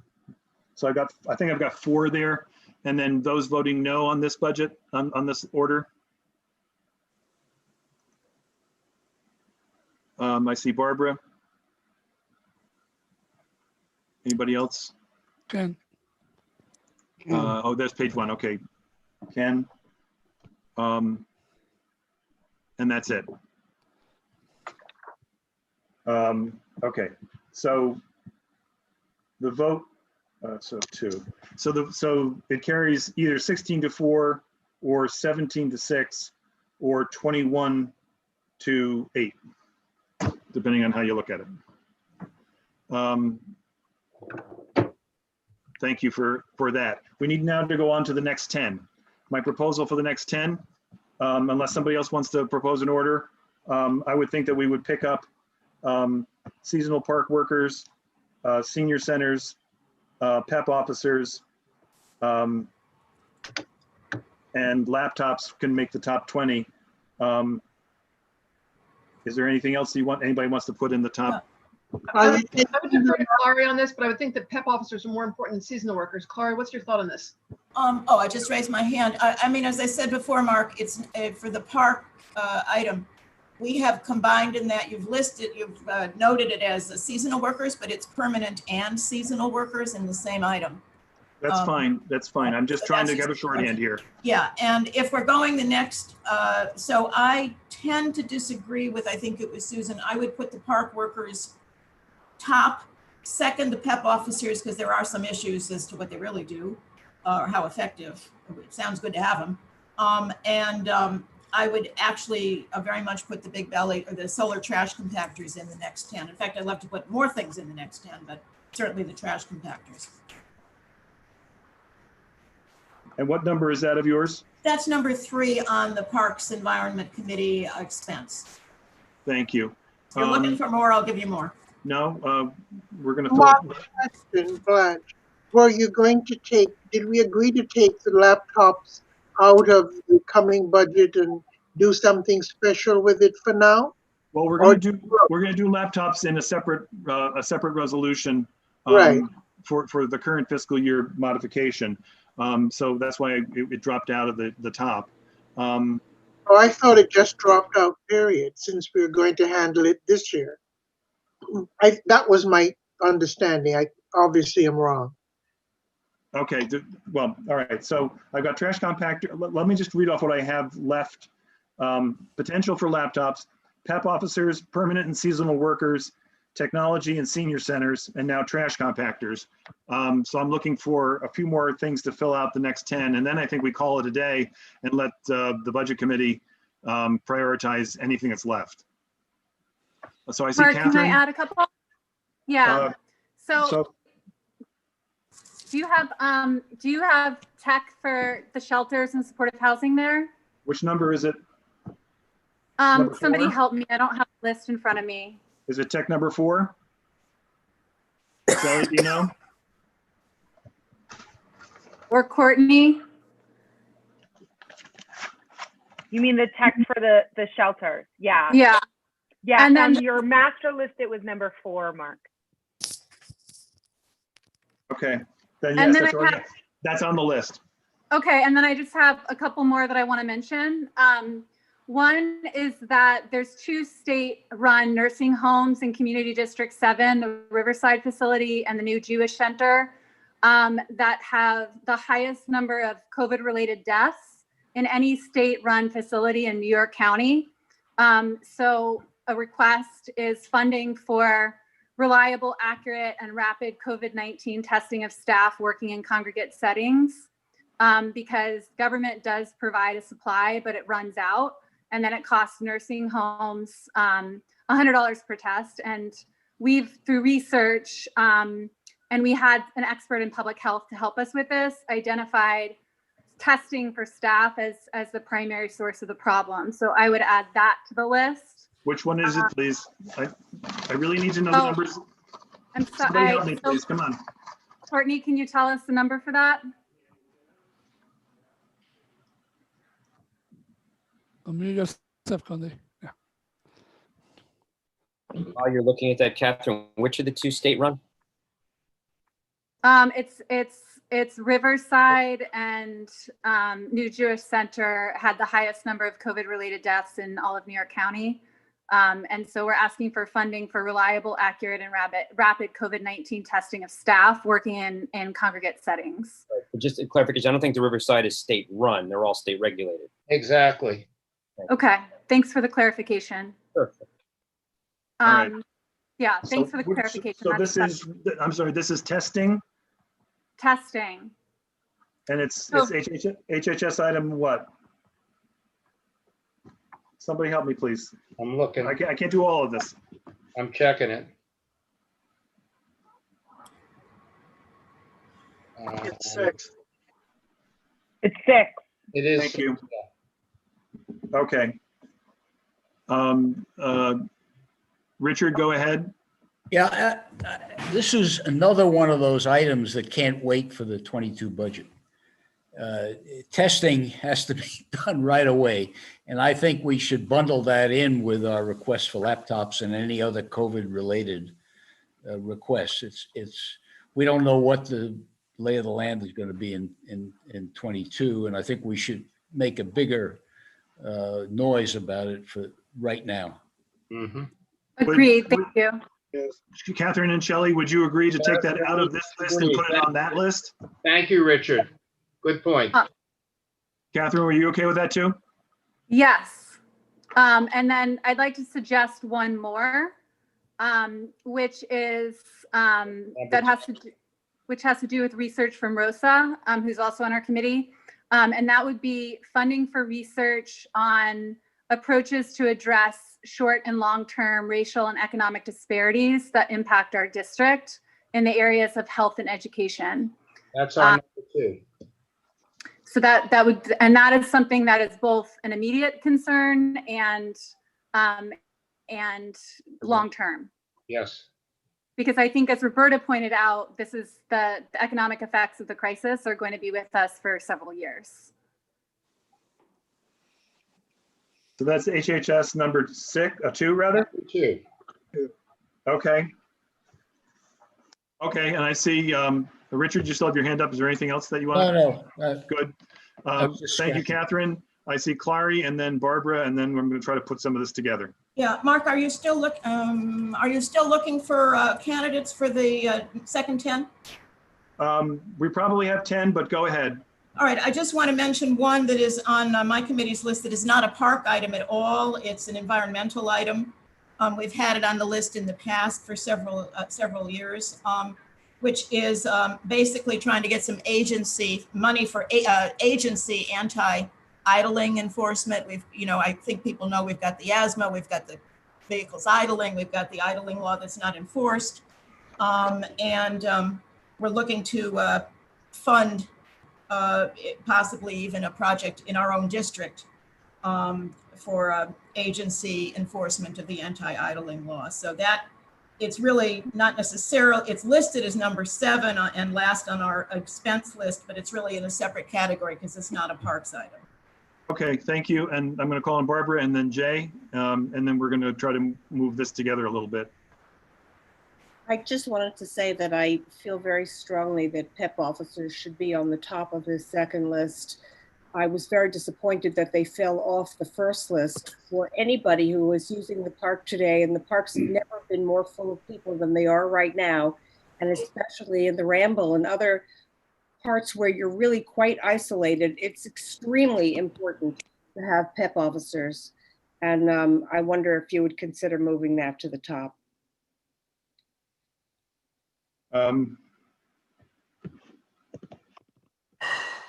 Thank you. And then, I'm sorry, is it Jay is next? Mark, I apologize for not saying this sooner. On your item to increase the emptying of the trash baskets Yeah. 7 days. In the text of that, can we add restoring the trash bins to all four corners of the intersection? That's a they friendly cut them. amendment. Send it to me tomorrow. Okay, I'll send you an email. Okay. So I've gotten Clary, I've gotten all you, okay, so lowering hands. Okay. So the items for the next 10 are PEP officers, permanent and seasonal workers, technology, the HHS technology one, senior centers, trash compactors, data on disparities of outcomes, health outcomes. I'm saying it badly, but I hope you know what I mean. And anti-idling enforcement. Of those, since the senior centers and the 2 park ones were on the list for the first 10, can we make them 11, 12, and 13? So permanent workers 11, senior centers 12, and PEP officers 13, or does somebody want to lobby for either trash compactors or data or anti-idling going up? You go first. That's fine. All right. So I'm going to propose, let me see.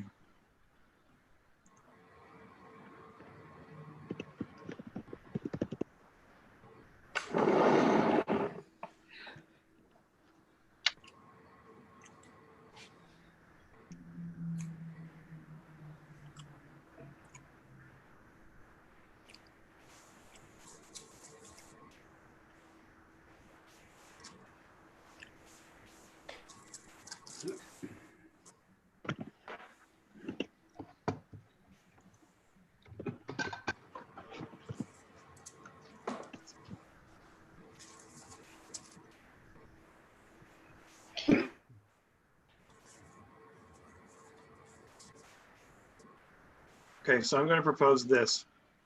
Oh, I'm sorry, I missed something. Never mind, I missed something. Whoops. Forgive me. This is hard to do.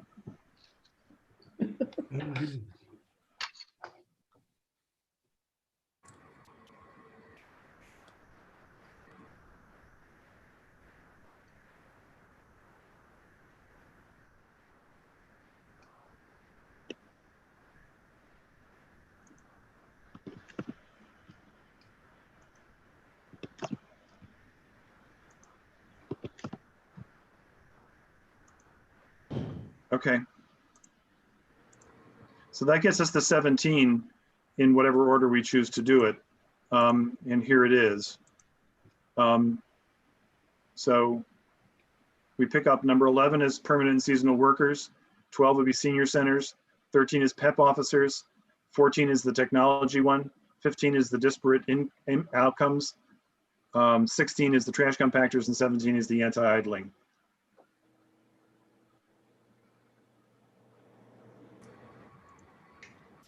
Can I get a yes, no vote on that? Yeah, or are we now ready to do this by consensus?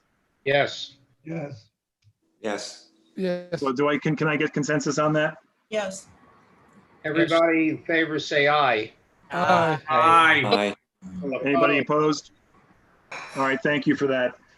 We can take 5 more or 6 more on expense, but I want to run that like a lightning round. So anybody has got another one for expense? Richard, go ahead. Yeah, it's a small item, but the principal of PS 75 is asked to have the sidewalk at 96th Street enlarged so that it's safer for children. It's a very important item. But it's small. But I would ask that it be included because there's been resistance from the city. Which sidewalk? Sidewalk where? I believe it's the southwest. So the 95th Street sidewalk? 96th. Okay. We've already asked DOT for a sidewalk extension for that. That's right. And I think we ought to put it as a separate item for whatever it's worth. Would that not be capital? Yeah. Yes. Yes Yeah, and it no. I is. mean, the reason the city is not doing it is because they don't want to maintain it. And the maintenance is really an expense item. We've already I'll answered leave it that. up to you, Mark. I Did don't, we vote on that at transportation? We did. I think we are. I We're think gonna have we've already got a resolution on that. So, okay. Well, all right. Any other suggestions? Clary, go ahead. Give me one or two. Yeah, I mean, my committee has 4 more expense items, all of which are Just tell me one or two. meritorious. It's what the ones that we had as number 4, number 5, number 6, and and there's one other there. Maybe we've Just tell me, please just direct me to 4, whichever. 5, 5, and 6. However, Mark, I don't know that given the hour, I'm not sure it's useful for us to be trying to rank after number 17. Maybe. Okay. I think we had to move on to capital. If you guys will defer, if you'll defer after that to the budget committee and the district manager, is that okay with everybody? Yes. Yes. yes. Is anybody opposed to that idea? Because No. Sorry? No, we're not opposed. No, you're not opposed. All right. So now we're going to start this lovely process all over again with capital. And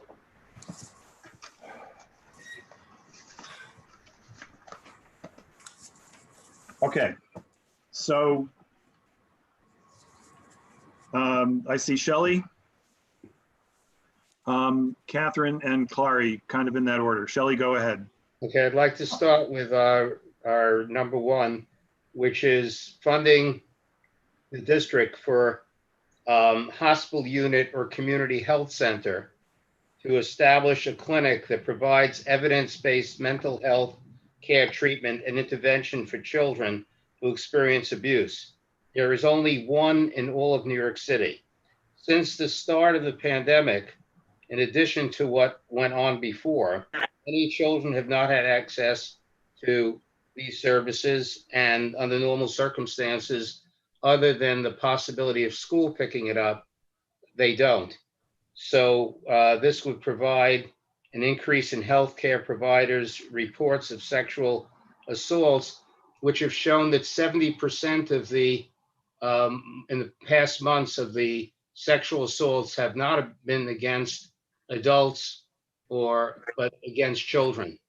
So this has been rising over the years. It's been an issue many years. Then the service is needed to protect our vulnerable children and to give them the support they need.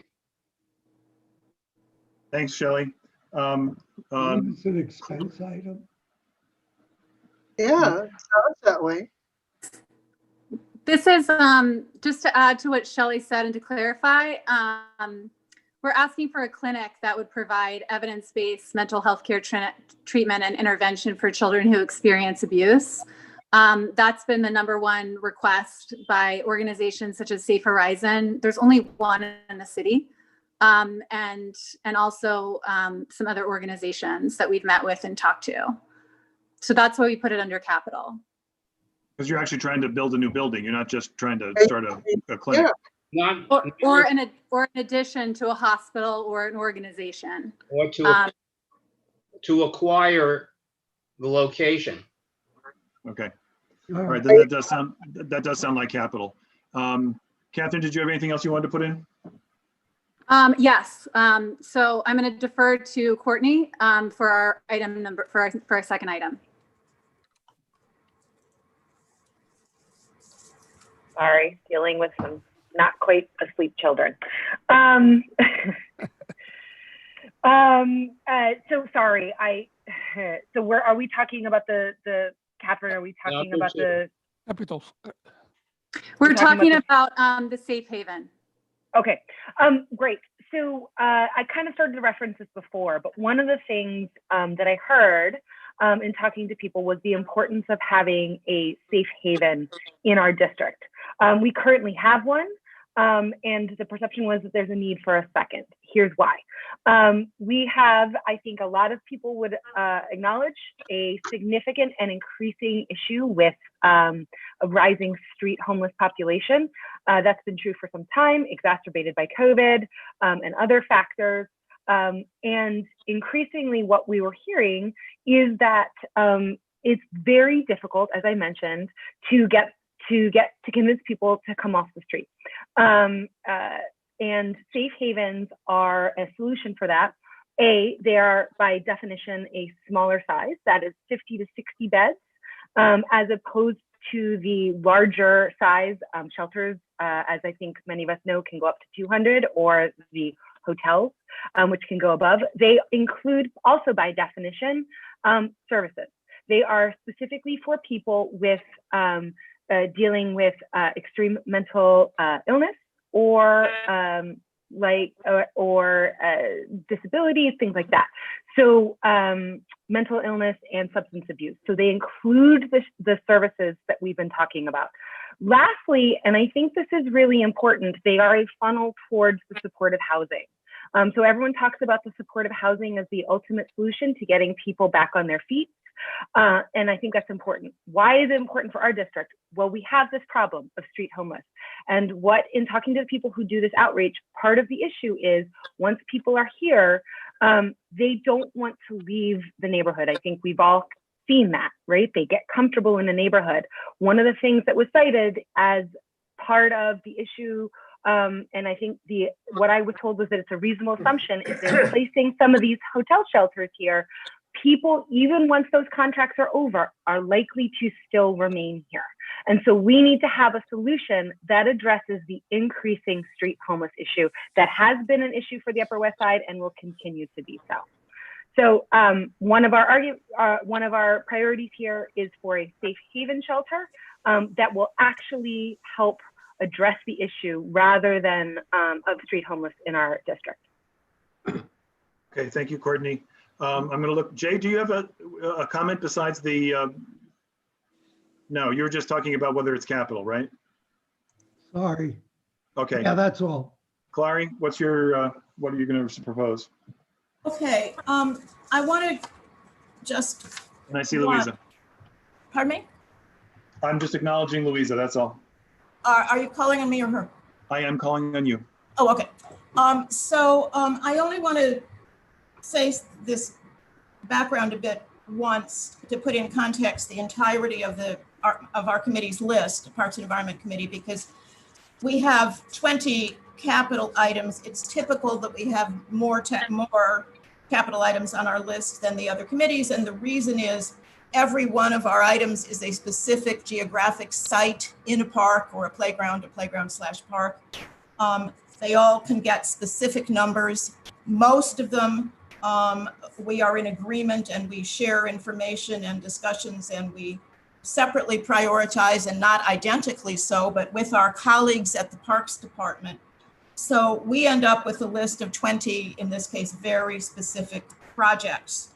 What we tried to do in our DNS this year is really focus on the impacts of COVID, but for present purposes, I think we can say, as we all know, that so many people, the elderly, the youth, and everybody else is flocking to our parks. And so what we did this year is to rank our items, first of all, to try to keep generally the order and the list that we had in the past, although some of our items have been funded and graduated. Second, we've tried to focus on items that will provide the greatest benefit for the greatest number of our citizens who use our parks, and put them towards the top. The one other aspect I want to tell you about, and then I'm going to list some of them for you, Mark, to put on the list, is that we were dealt I don't know what the right expression is, a lead balloon last week, I guess, by the Parks Department. I'll try to explain it in 3 sentences that resulted in 2 brand new items that we have at the top of our list. Most of you know about the park called Riverside South, the plans for that. It's all subject to a deal that was made in 1992, calls for a park to be gradually built. It was going to be much sooner. It's been 28 years and it's still not built. It was being built in phases.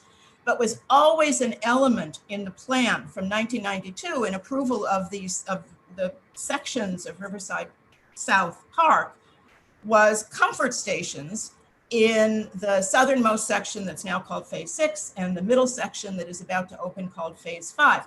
Comfort stations means bathrooms, toilets. It's Parks Department talk.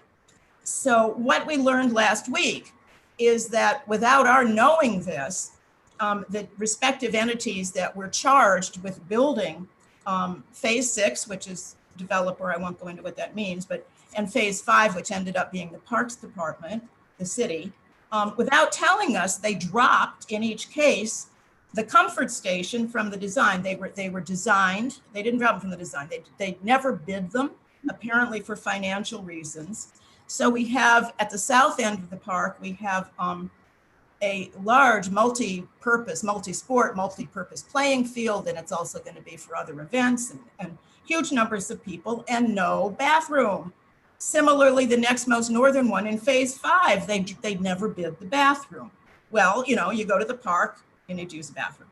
So, and when I said to our colleague, I'm nearly done here, but when I said to our colleague at our counterpart, I guess, at the Parks Department, who's our liaison on this last week, so suddenly CB7 has to find the money to build these bathrooms that were mandated in these sections of the park from 1992. And he said, well, that's what it looks like. You got to talk to your electeds. So that's the background I wanted to give you as to where we're coming from and how we've ranked our items. And having said that, Mark, I want to propose for the top 10, our top 5. And, you know, there are many other committees. We're not going to, we're part of the whole picture. Okay, number 1 is the more important, the even more important comfort station at 62nd Street, the area where you've got this massive multi-purpose field, et cetera. Number 2 is the comfort station in Phase 5, which is up at the first one is down at the river. The second one is up at 66th Street at Riverside Boulevard level. There are playgrounds there. There's all sorts of other stuff going on there. Need a bathroom. The third one is one you've seen in the past, and my colleague at the Parks Department said it has to go back on, has to stay on our capital list. Long story, some of you know it, but it's to create or restore the kayak dock for free kayaking program in Riverside Park. 90,000 people used the free kayaking program when we had it. It is very, very, very, very broad-based, as the first 2 are. Number 4, we've got one that I know is very dear to Jeanette's heart. Frederick Douglass Playground needs a big renovation. It happens to be the top non-Riverside one on the Parks Department list. It's our top non-Riverside one. We've kept it high. And then 5th, I want to propose one we have on every year because they're always needed. So these are our number 1, 2, 3, 4, 5, which is a variety of vehicles, different types of vehicles to be used to maintain the parks. That's our number 5. So those are my 5 candidates. Thank you. Switching back, I'm sorry, I was writing those down, so. Sure. Okay, other proposals for the top 5? Louisa. Top 10. Top 10, thank you. Okay. This is from housing. Our top 1 is preserve and maintain nature as a source of deeply affordable housing in Community Board 7. HPD has to work to repair and maintain nature. The important thing is repair. This offers really low-cost housing for families, for seniors. It's very important. We have 3 major nature developments in our district. The second one is creating permanent affordable housing. We have 2 proposals. One is converting vacant and underutilized hotels, and the other is converting SROs. This is housing that will keep our children and young people in the district, providing fairly income and actually middle income housing for people. And also seniors, independent seniors would be able to live there. The third one is very specific. It is was proposed to us by the heads of the TAs at NYCHR, and this is replacing the front entrance doors at Douglas, and I think also Amsterdam houses. Apparently they just don't work properly, providing a lot of security issues. They have to be repaired as soon as they're broken, and maybe actually we need new doors that don't break down all the time. And that's it. 3 proposals. One is NYCHR, really on the top of the list. Everyone knows about all the problems with NYCHR. The second is creating permanent affordable housing. And we can do this in there's a lot of SROs. There's a lot of kind of empty buildings that can be converted. And the third one are these doors, which was specifically asked for. Okay, thank you. I see Bev has her hand up.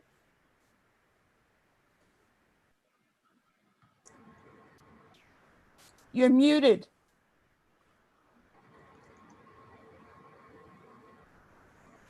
Mark, is anybody in the queue? This is Blanche.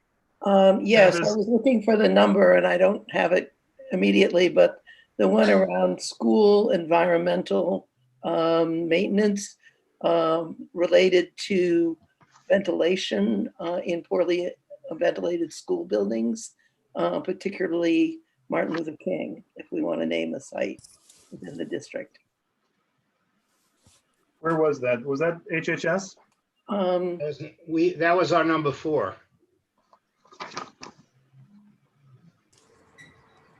Oh. Okay. So Bev is proposing that for, so then I'll just call that ventilation.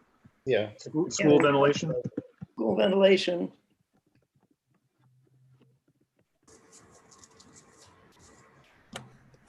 Okay.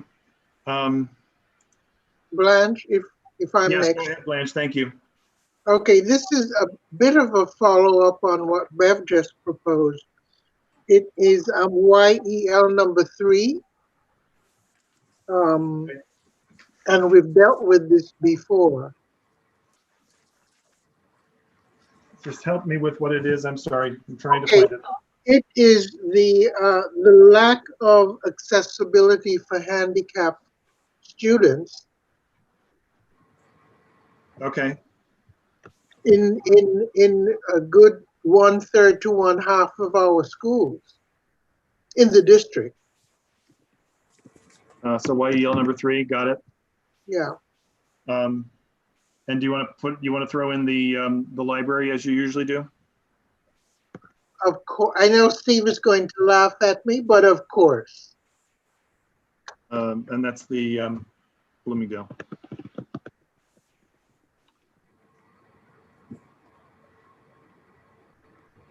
All right, I think we got more than 10 there now. 1, 2, 3, 4, 5, 6, 7, 8, 9, 10, 11, 12, 13, 14. We have 14 proposals for the top 10. So I guess we've done our work, unless there's somebody else that wants to throw one more thing into the hopper here. And I'm not seeing a hand, so I'm going to go with that.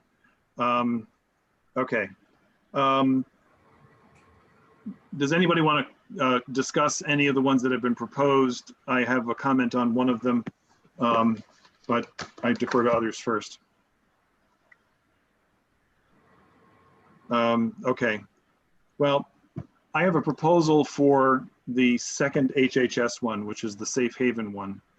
And I do this with some bit of trepidation because of all the work that HHS put into the DNS and into all of what they have been researching for so long. They are the model of how our community board tries to track down these things.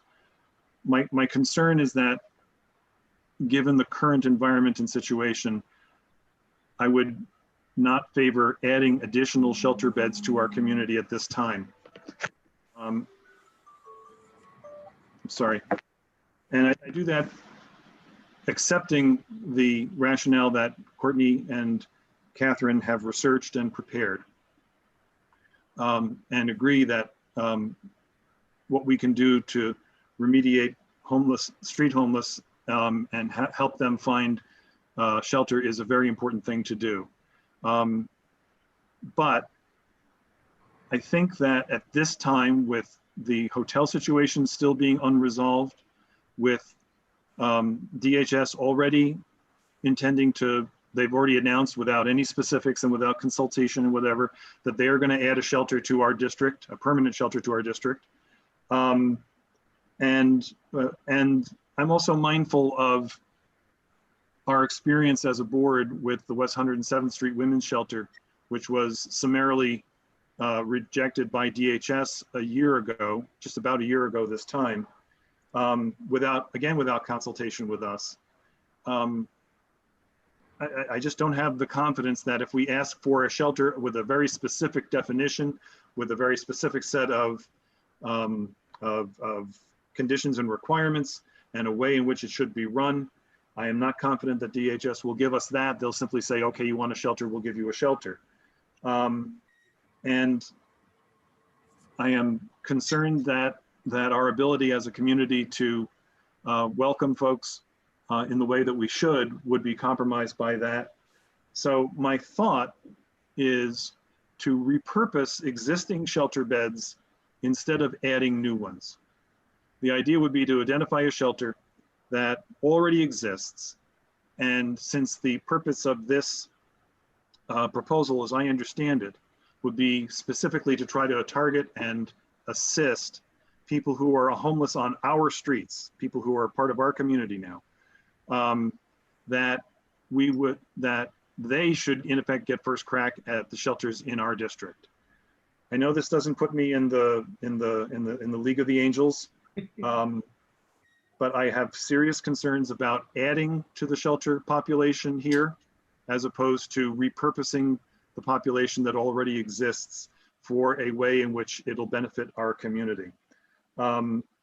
It would also, it might actually then be an expense priority as opposed to a capital priority, and we can figure that out. But I believe that we would be more successful in all of our goals if we were to do that rather than adding another shelter to our population. And I'm going to call immediately on Courtney. I don't know if Courtney wants the next word or the last word. Can I have both? Just kidding. No, listen, I would support that.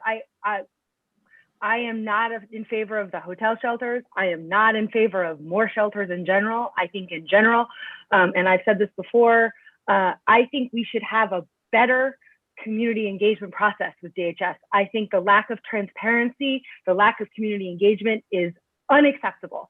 That being said, we do need a way to address the street homeless situation. I am 100% on board. If we are saying taking some of the shelters we have, which frankly, many of them are not working, lowering the number, having them address mental housing, mental illness, and those with dealing with addiction, and including and ensuring with oversight that they have services to address their needs, that to me feels reasonable, especially rather than adding another shelter. But that is going to require, I think, making sure that DHS gets on board and engages with the community. And I just want to make sure that we include in anything we do with that some sort of parameters to ensure that we get the DHS to come to the table on that. Because to do anything less than that, I think we should redirect the money elsewhere. Okay. Melissa. So I don't want to get into like, is there enough shelter? Is there not? Whatever. I'll just say that safe havens have a really different physical structure than other shelters. They're like individual rooms for people. You can't just take something that's operating as a congregate shelter and convert it into a safe haven easily. I feel like for the amount of capital that would go into it, is might as well just say like we are requesting a new safe haven. Also, to add, I think DHS sees the two things as very distinct. They don't conflate safe havens and shelters. They're different. They serve different populations. I don't think saying we want a safe haven to serve people who are currently street homeless in the Upper West Side is saying we want another shelter. And I don't think DHS would really be at liberty to interpret it that way. I do think this answers a lot of our needs that have been raised about addressing street homelessness. Just complaining it with shelter is just technically incorrect. Okay. Anybody else have a thought or a comment on that? I do. Oh, is that Catherine? I don't Yeah. see you. There you are. Okay. I agree strongly with Melissa. These are considered two different populations. Street homeless is 5% of the homeless population. And those that are living in shelters is 95% of New York City's homeless population. The Upper West Side had 711 people who are homeless living in shelters in 2018. That was less than 1% of the city's homeless population. I don't think it's our job to dictate to DHS what they should be I think we can express what a budget priority is, and the priority of the safe haven is to address not those living in shelters currently, but the street homeless that are not being adequately served, and so that would be the reason for the safe haven. Also, I don't think we should think. I don't think we should talk this way about people experiencing homelessness, that we can just repurpose them. There's people that are living in these shelters, and the safe haven option is to address the street homeless population specifically. And I know that Shelley has something to say about this too. Shelley. Yeah, I think regardless of how it's done, it's a capital expense, because there has to be, whether it's a location within a location or a separate location, it has to be uniquely for that population and provide the unique services that that population needs. I think it's important that we address the issue of our street homeless. They're making themselves in a strange way comfortable under scaffoldings, in groups, individually. They're not going away. It's not just a COVID issue, it's a long-term issue. It existed before. It's increased, considerably since. So I think we should keep this as a capital expense, as providing a location and the safe haven environment that's appropriate for our street homeless. Okay. So my proposal is to modify your number 2, but that's just my proposal right now. And I see Catherine shaking her head no. Okay, Jay has his hand up. Nope, no, he doesn't. Oh, maybe he does. And I don't see anybody else putting their hand up or wanting to discuss. So, oh, Christian does. Okay, so Jay and then Christian. Mark, this is a matter of process. As I said earlier, these lists have to be ratified by full board. Mm-hmm. This particular item, if you will, like a few others we've discussed, I don't think we can look at it in a bare way.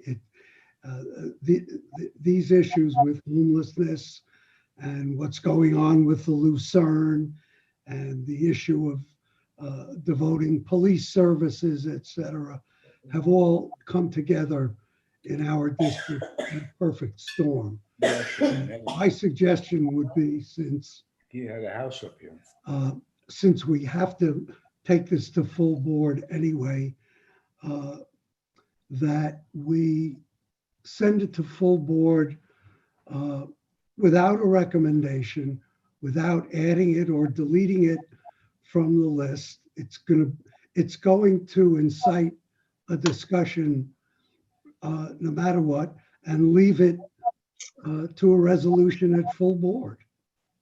Yeah, the problem, Jay, is that we're supposed to come up with a list of priorities, not a series of one-off resolutions.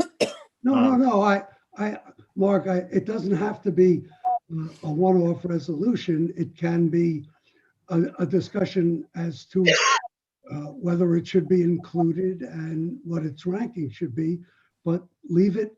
We're going to have a full discussion of this. It's going to provoke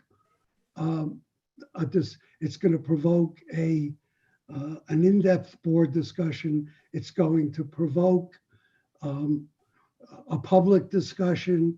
No matter how we slice and dice it, all of these issues are going to come together in a lively discussion. So let's leave the vote on whether to include it and where to include it to full board rather than go through it now and have to repeat it. I'm not sure if that's an option we can do, but let me think about that while I call on Christian. Okay, I don't believe, Jay, that we can do that anyhow, but I don't believe we should change the proposed expenses. I think we should leave it the way it is, and we can either include it or not. We just vote on it. So should we do what we did with the NYPD and just take a vote? Yeah. Is that okay with Shelley and Catherine? Basically the same thing as the NYPD? I mean, I proposed an alternative which might affect the vote, but we can. Excuse me, Mark, would we be voting on number 2 under HSS Capital as written? Is that the yes or no we're voting on? That's what I'm trying to figure out right now. Sounds like that's what you're saying. So I can take an up and down vote on it as written. Yes. You can do that. I think that's what we should do. Okay. Okay. Give me a second to get a piece of paper.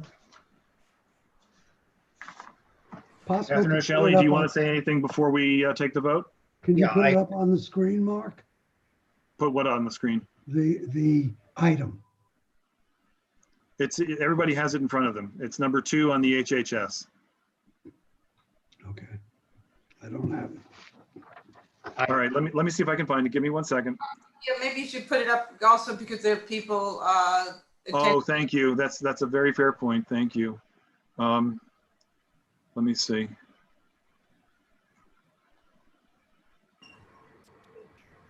Just keep in mind, this is a result of a lot of research and discussion with people in the field and trying to address the special needs of people who have begun to inhabit and have inhabited our area but are on the street and who have serious needs not being met in the current situation. Okay, so it's number 2 of what you're seeing now. I'll give you a couple seconds to read that.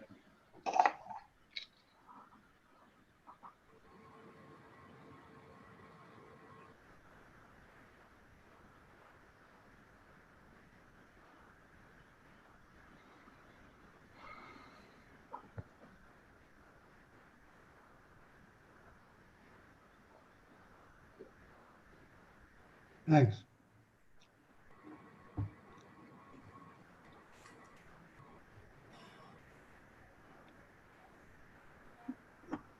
Okay. Okay. Shelley or Catherine, you want a last word before we vote? Catherine, you need to unmute if you want to speak. I'll also just say that I really respect the work that Courtney has done on this. She spent many months talking to many people and was really unbiased and objective in her approach to trying to find ways to solve the problem. And it was something that took a long time for her to come to that conclusion. I think it also is a really valuable model because not only is it specifically to reach the street homeless population, but there's also a strong emphasis on mental health. And I think the idea is that it's really hard for the street outreach workers to be successful if there's not a good option for people to go and they don't want to leave the neighborhood, they want to stay local. Courtney, you want to add something too? Yeah, I just want to say one thing. I think it's really, really important because I did not, before I started this, I think fully understand the difference between the different types of shelters. I think the safe haven shelters are specifically meant to address the street homeless situation, which has been an issue. I am sensitive, Mark, and obviously incredibly sensitive to your fear, and I share it, that the DHS may repurpose this. And I think we should pair it with something that addresses that concern. That being said, if we are looking to target and reduce the street homeless population in our neighborhood, what I'm hearing is that this is the best approach. It is different and separate than the other types of shelters, which also I think require oversight and a plan, a long-term plan to address. These are different. They are smaller. They include services. And I think that's really important for so many of the street homeless in our people in our neighborhood who are dealing with extreme mental illness and substance abuse. So that's my take. Okay, I'm seeing a couple of hands now, so I'm going to go back to Shelley later as sort of the last word, if that's okay. And I saw Doug and Linda, but I think it's important that the committee get the last word. Very quick question. You mentioned in that item that there is another safe haven. There's one safe haven in the district. I'd like to know which one it is. And also, how do we assure that the population within any hypothetical new safe haven would be specifically from this district if it was run by a third-party program where they could allocate and take people from whichever neighborhood or borough they want? So how do we assure that? And what is the current safe haven? That is a great question. The current safe haven, hang on one second, I'm looking for it in my notes. And while you're doing that, I'll answer the second, I think another part of your question, Doug, which is that I think this is an example of how we can be proactive instead of just reactive to what DHS does. So this should be something that's happening in collaboration with Goddard Riverside and there's a couple other organizations. Okay, I'm going to interject here because I actually represented them. Urban Pathways actually. Linda, Linda, I'm sorry. No, let Catherine finish, and then I'll call on you. Okay. Yeah. And I want to hear what you have to say too, Linda. So I'm looking forward to hearing that. But I think this is potentially an opportunity for us to be proactive and work to develop a process if we have the opportunity to do this. Okay, that's it. Linda. We have a really great safe haven. We've had it for the last 5 years. And it's run by a really great provider, Urban Pathways. And nobody on this, very few people on this, except for maybe Shelley and some of the people who've been on the board for a while, even know about it because it's so well run. But it has had a profound effect on the homeless population. They also have a full service and a program with therapeutic help with social workers, with psychiatrists and all.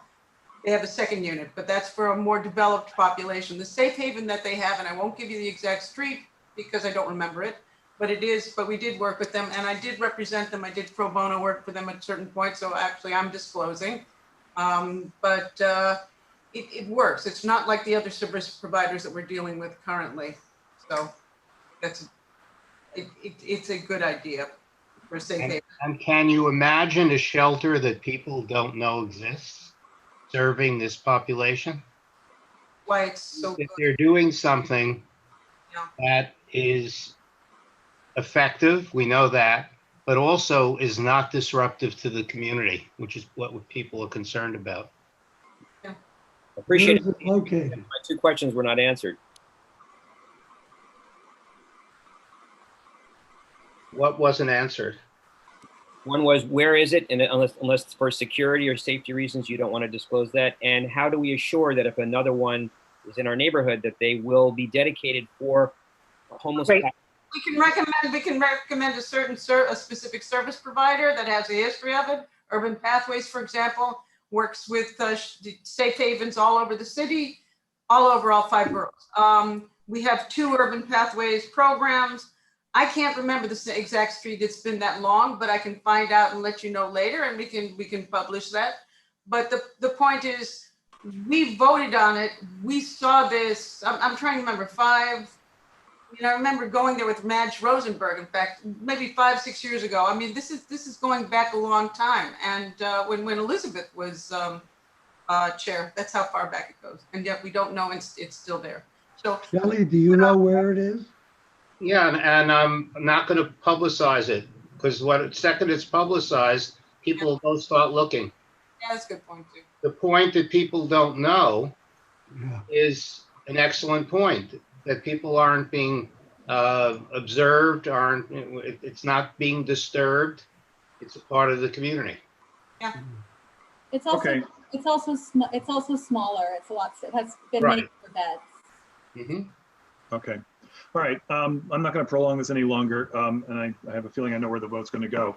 But I'm going to call the vote. My only final comment is that we're voting. Just be mindful of the times in which we are voting. But I've said enough already. Okay. So we're going to go to a steering only vote, the same way we did with the NYPD. If I can find a blank piece of paper. What are we voting on? We're voting on whether this item, the one that I put up before, I'll put it up just for a second. Capital 2. Capital 2 from HHS, asking to create a safe haven shelter in our district as a capital matter. So that one. Whether that should be included in our top 10 priorities with a few towards, should it be there at all? Should it be there as a top 10? If there's a no vote on that, we'll take another vote on the compromise proposal that I made. But if this gets approved, then obviously we don't need to do that. All right, so steering members in favor of including this item 2 on HHS's list, please raise your hands now. And I'll let the electronic hands come up for a minute, and then I'll count the physical hands.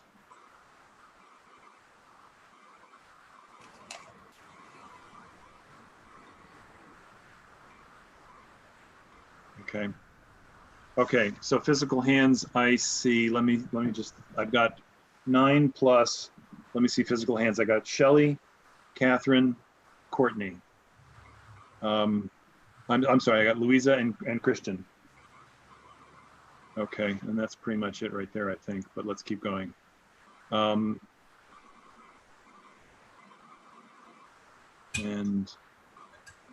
that's it. So I have 5 plus 9 is 14. So hands down, please. Okay. Anybody voting no on this one, steering members only?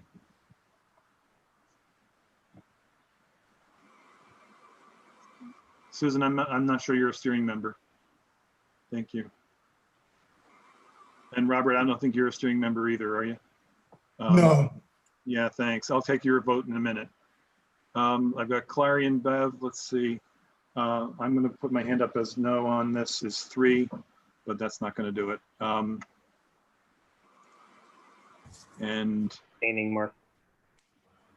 Okay. Oh, Doug is abstaining. Okay. I didn't take abstains before. Okay. Okay, so it's in. I guess we should vote, call the, so the task force chairs, please vote now. Those voting yes, I'm sorry, lower hands.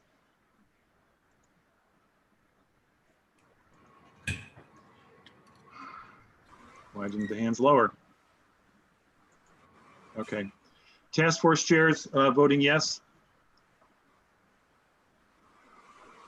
I'm not seeing any. Task force chairs voting no. My hand was up, Mark. It was yes. It was yes. Okay, I didn't see you. Thank you. So that's a 1 for task force chairs. And then Jay and Susan, you're voting no. Okay. Doesn't affect the outcome of the vote. And then non-committee board members who haven't already voted. In favor, please. Oh, I'm sorry. Ken, you need to vote again. I'm sorry, I screwed something up. Non-committee board members voting in favor, please. I've got 1, 2, 3. And I'm not seeing any other hands. Mark? Oh, Courtney, you're right. But I should be in this count. Yeah. You're right. Sorry, my mistake on that the first time. Doesn't affect the vote. So Robert, Ken, and Courtney are the 3. And then let's see, let's make sure I don't have anybody else. I don't. Okay, hands down. Okay, those of voting non-committee board members who haven't already voted, voting no, just to complete the process here. I got 1 and only 1. So it carries no matter what way you count it. So it's in. So now we need to. Mark, I'm just curious, I guess, or whatever. What was your proposal again? It's moot now, but my proposal was, instead of creating a new facility, to repurpose existing beds in an existing facility that's already in our district, and to try to do it that way. Okay. And Mark, I think we should be open to having something that has some teeth to make sure that the DHS doesn't repurpose. I think that if this was something that we dealt with in the past, that feels legitimate. Well, you're tying my hands here, because I proposed an alternative, it wasn't accepted, and now the board is there, or the committee has voted. So I'm bound by the vote. Let's talk about that later, Courtney. Okay. With you, I'm 100% with you. Okay. Let's talk about it later. Okay. Oh, okay. So anyway, now we need to prioritize the. I'm actually. Hello? Give me a second.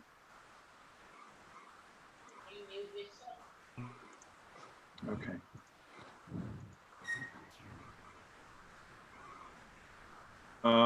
Capital priorities. Here they are. So these are the capital priorities we had that have been proposed. Why don't you take a look at them? I think there's. How many are there, Mark, in all? I'm sorry? How many are there in all? 1, 2, 3, 4, 5, 6, I can 7, count. 8, 10, 11, 12, 13. There are 14 altogether. Okay, thank you.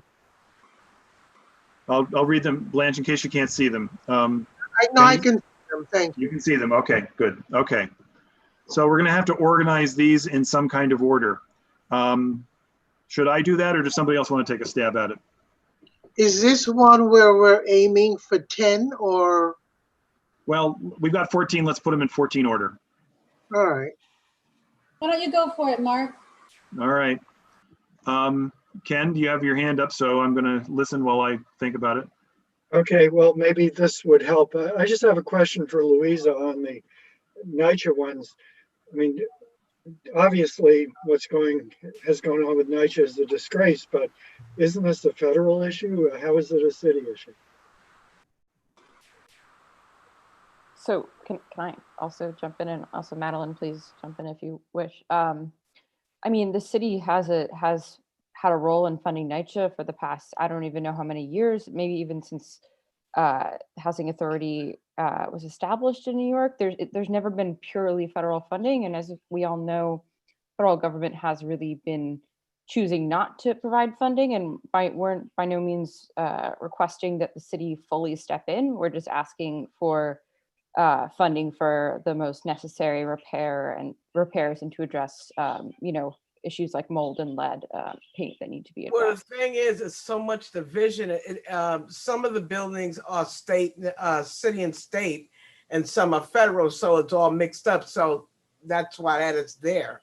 You can't separate the two and say, I'm only going to do city and state and not federal, it's going to affect many areas of public housing. Okay, thank you.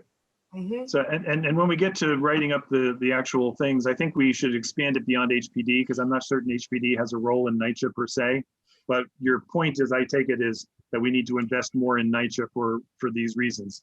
The funding passes through HPD's budget, so technically they hold a big piece of the NYCHA budget. Okay.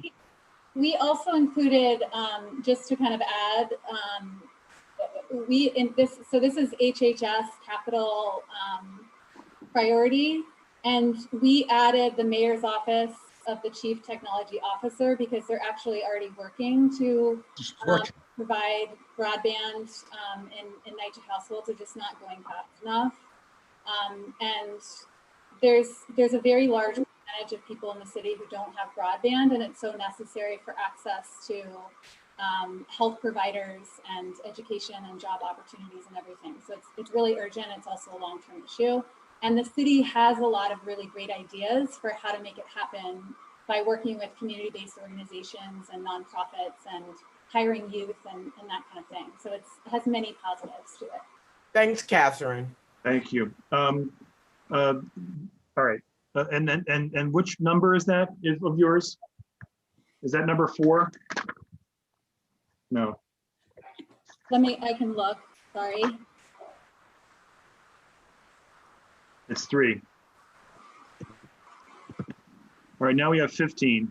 We have to put these in some kind of order. Mark, may I think I'm not muted. May I ask a couple questions? It's Clary. Go ahead. Okay, number 1, I'm wondering whether the 2 NYCHA items that are there, the preserve and maintain, repair, and replacing the front entrance doors might somehow be combined in the same item. They both cover the same sorts of problems, their maintenance and repair, to provide a little more room in the top 10 so that if people are looking at the top 10, they'll be able to basically look at one more item if these 2 are combined. My other question is the convert SROs to permanent affordable housing, which is Housing Committee number 3. Why would that be, and I may just not be educated enough on this, but why would that be a New York City budget item? I mean, in general, there are all sorts of incentives and tax stuff and all sorts of deals and incentives, but building affordable housing is generally paid for by either private developers or partners with them, but is not, to my knowledge, a New York City, something New York City pays for, but maybe I'm wrong. The city would have to buy the building. That's the answer there. Yes, and they have done it. Yeah. Richard? Mark, I'm just wondering, we have 25 or 30 people on this call, and I just don't think it's a proper way to prioritize these items. We've settled on the 15 items. There is a budget committee, and I think the budget committee, a smaller group, would have more time to debate the relative merits of the various things. So I would refer this list, I would move to refer this list to the budget committee for recommendations to the full board. I don't think that's I agree with Richard. This is Black. Okay, let's talk about that. Melissa, you have your hand up, and I'm trying to process that too. Sure, just to answer a few questions. The 2 NYCHA items being separate around the front entrance and just general deferred maintenance. This was just us wrestling with giving small concrete items that the city might actually choose to fund versus like a very big policy problem. So just to give that context. And just to Richard's point, it's a little bit late to switch to the budget committee debating all this. I just think we've already voted a lot. Yeah, I'm kind of inclined to agree. And unlike in most years, we actually have the public with us. So it's tricky to not prioritize live and in person, as it were. Mark, why don't you come up with a priority, and then we'll see what we've done with that.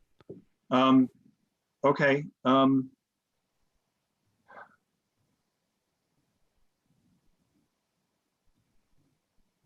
Well, my God, there's nothing here that I don't want. I think if we're going to take a global position with respect to NYCHA, the only place it can be is number 1. Because if we take a global position on NYCHA and then put it in number 7 or 13, it doesn't make any sense to even include it. So I would propose that NYCHA would be 1. I would propose the health clinic to be number 2. I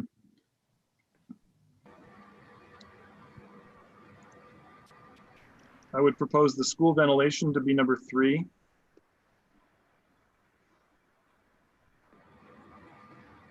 And I guess I'm still conflicted, but trying to follow the will of the board. I would propose the safe haven is number 4. Okay. Comfort stations can be combined, of course.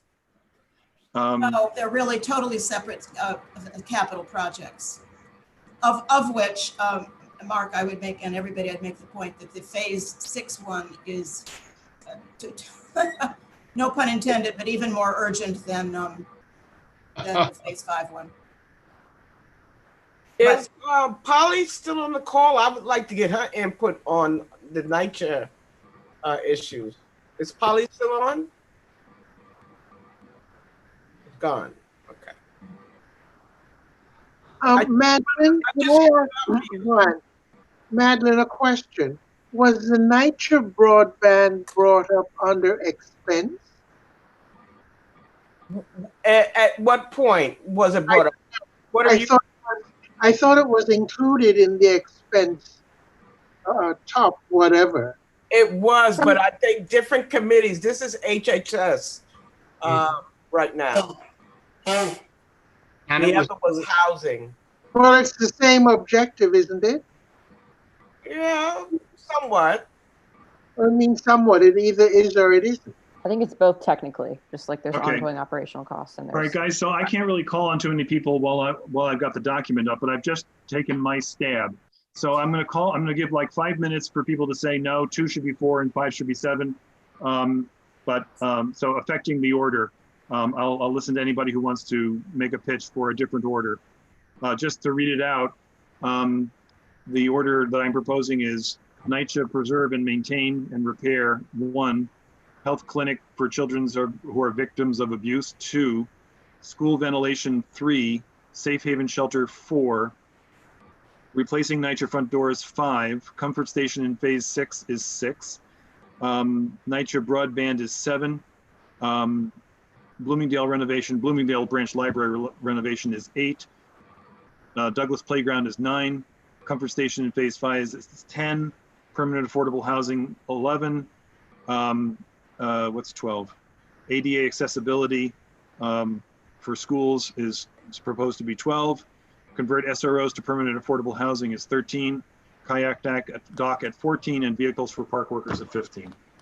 I will, Melissa, you have your hand up and I have Richard's hand up, and then I will entertain proposals to change the order. Sorry, that was from before. I'm good. Okay. I think you can combine 11 and 13.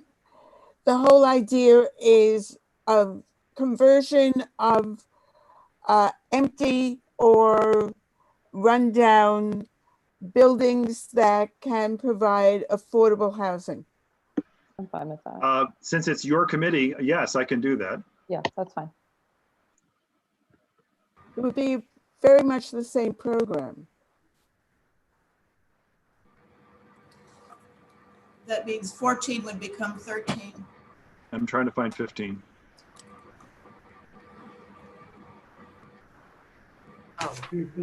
Vehicles. There were 2 13s. There are 2 13s. No. One is blank. One's the other now one's empty. gone. Yeah, okay.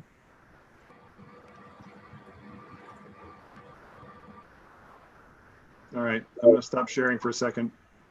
Richard, are you commenting on that list? No, I forgot to put my hand down. Okay. Doug has got his hand up and Christian has his hand up. Should I put the list back up? No. For me, I have a very general comment. The way I'm looking at this is thinking about the most vulnerable people within our district and our population. Those would be children, elderly, people with disabilities. ADA, for example, I think is too low on the list because it encompasses people with disabilities and elderly. No, that's just schools, by the way, but go ahead. Oh, that's school. Oh, I'm sorry. Oh, this is ADA accessibility within schools only? Yes. I see. Okay, well, that answers that. But it's still a big problem. Yes. Okay. So I'm just, simply focusing on in that. Okay, well, that answers that one item. And obviously, and the most vulnerable population are also people that are income insecure, which obviously encompasses NYCHA, et cetera. So so we're not able to combine any of the NYCHA items. They are separate issues. Okay. So, they're equally important to get it done because they might say, no, the two of them and we could get the others. So at least they have options. Okay, so there's a strategy or. Yeah. Understood. Thank you. Okay. If I may now, Yes, Christian, please. The Blue Meadow renovation, that's the Blue Meadow library on 100th Street? Yes. Isn't that being renovated right now? No, we're talking about the empty basement level that has been vacant for about 5-6 years now.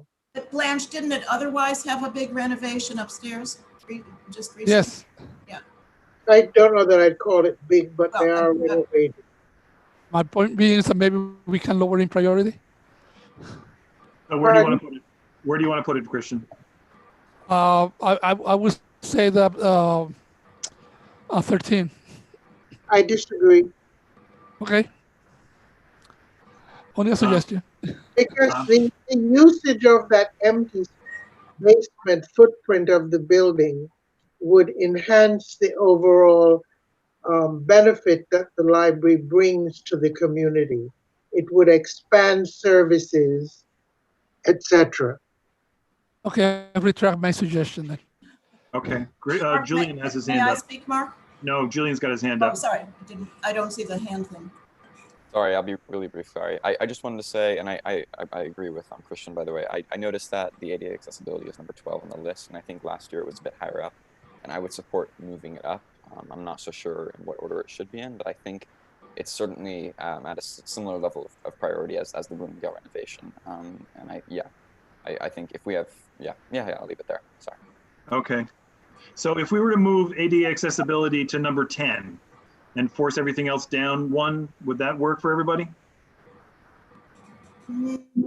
Yeah. Yes. No? Sure. My only problem with ADA, and I put it in, but is it's a big ticket item in this economic climate. But it's also a long-range proposal, but it is certainly essential. If it can move up, that's fine. Actually, I would say also, the ADA accessibility in schools has been an issue for years and years, and they have really done nothing on it. Yeah. Right. So we really wanted to open priority. So I've changed it, and I changed Comfort Station 5 from 11 to 12, and keeps it with. So is that okay with folks? I mean, Comfort Station 5. That sounds like a movie, but go ahead. yes. May I speak, Mark, or do you have others ahead of me?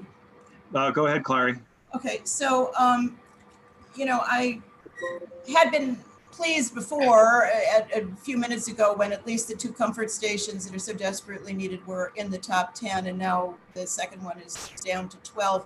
I wanted to address the Bloomingdale renovation that people talked about a moment ago. Bloomingdale did get a substantial project that was just done. Leaving the basement certainly is a very worthy additional project there. And it certainly would serve, quite a number of people in the community. But in terms of there's not anything on this list that we all don't dearly want to have done. But in terms of serving very, very broad community of everybody, as I said, from the kids to the elderly to the cyclists, the pedestrians, the sports people, and everybody who uses our parks, I am not comfortable seeing what's currently shown as 12 and 13 not in the top 10. And I'm wondering whether at least Bloomingdale might be moved somewhat down, given that there has just been a big capital project there that's been a Clary, great success. What is being done at Bloomingdale at this point is, I would consider it cosmetic. To add another toilet is cosmetic. To add a whole technical resource center is not cosmetic. That's a whole other service to the community. So I just want to make that distinction and to clarify what is being done at Bloomingdale at this time, to me, is cosmetic, as opposed to increasing the services that a library can produce for the community. Okay? Thanks, Blanche. So is there any more movement? Ken, do you have a proposal for a movement? I'm not sure how to get this done. Well, I'm sorry, I'm gonna try to add another one. In years past, we've had street safety improvements very high on the list. I don't know why, how that didn't make it onto the top 15. But the Transportation Committee, street safety improvements. So which one is that? It's number, they're not numbered under transportation, but it's number 1, 2, 3. Streetscape safety improvements.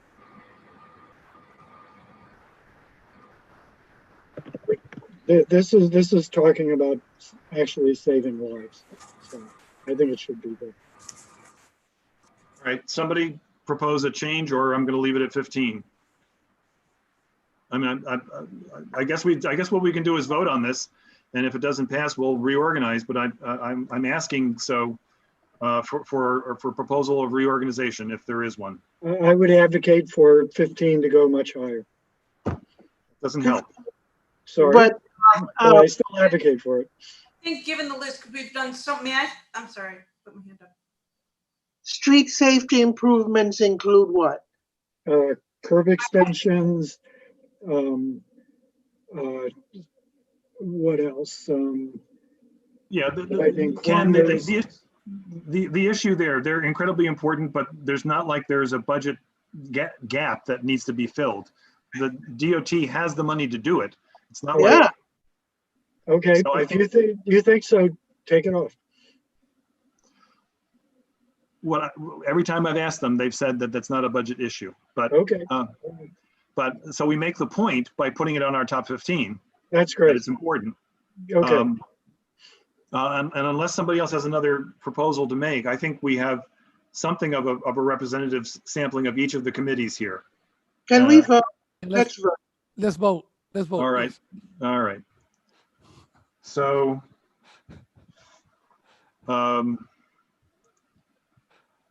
steering members in favor of this order, please raise your hands now.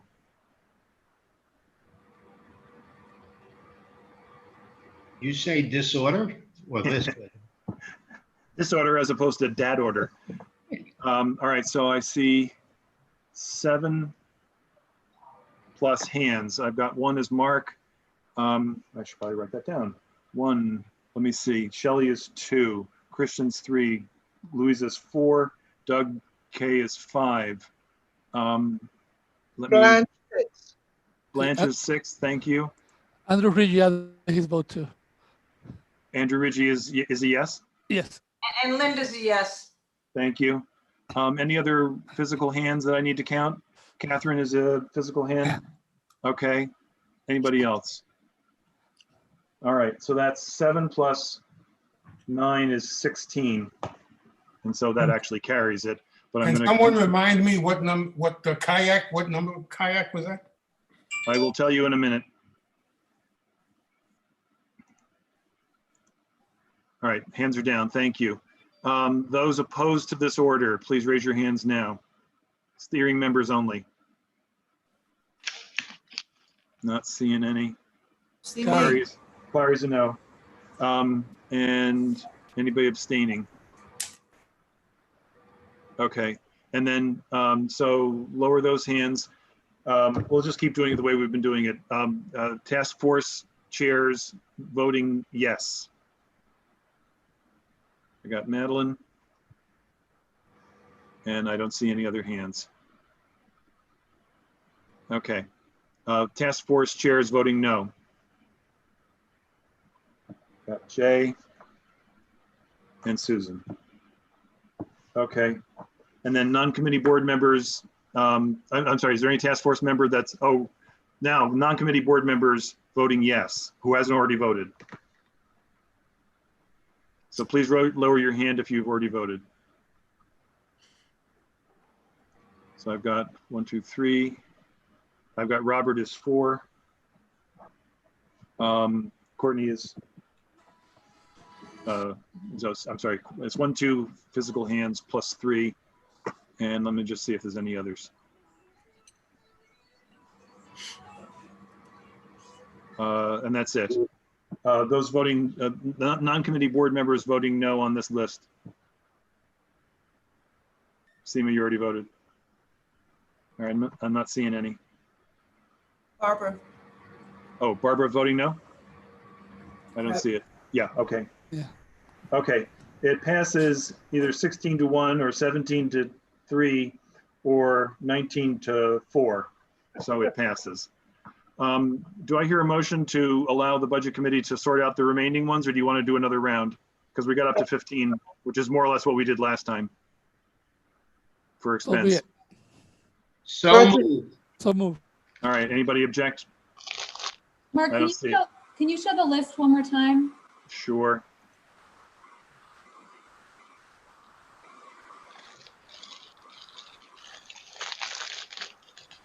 Okay.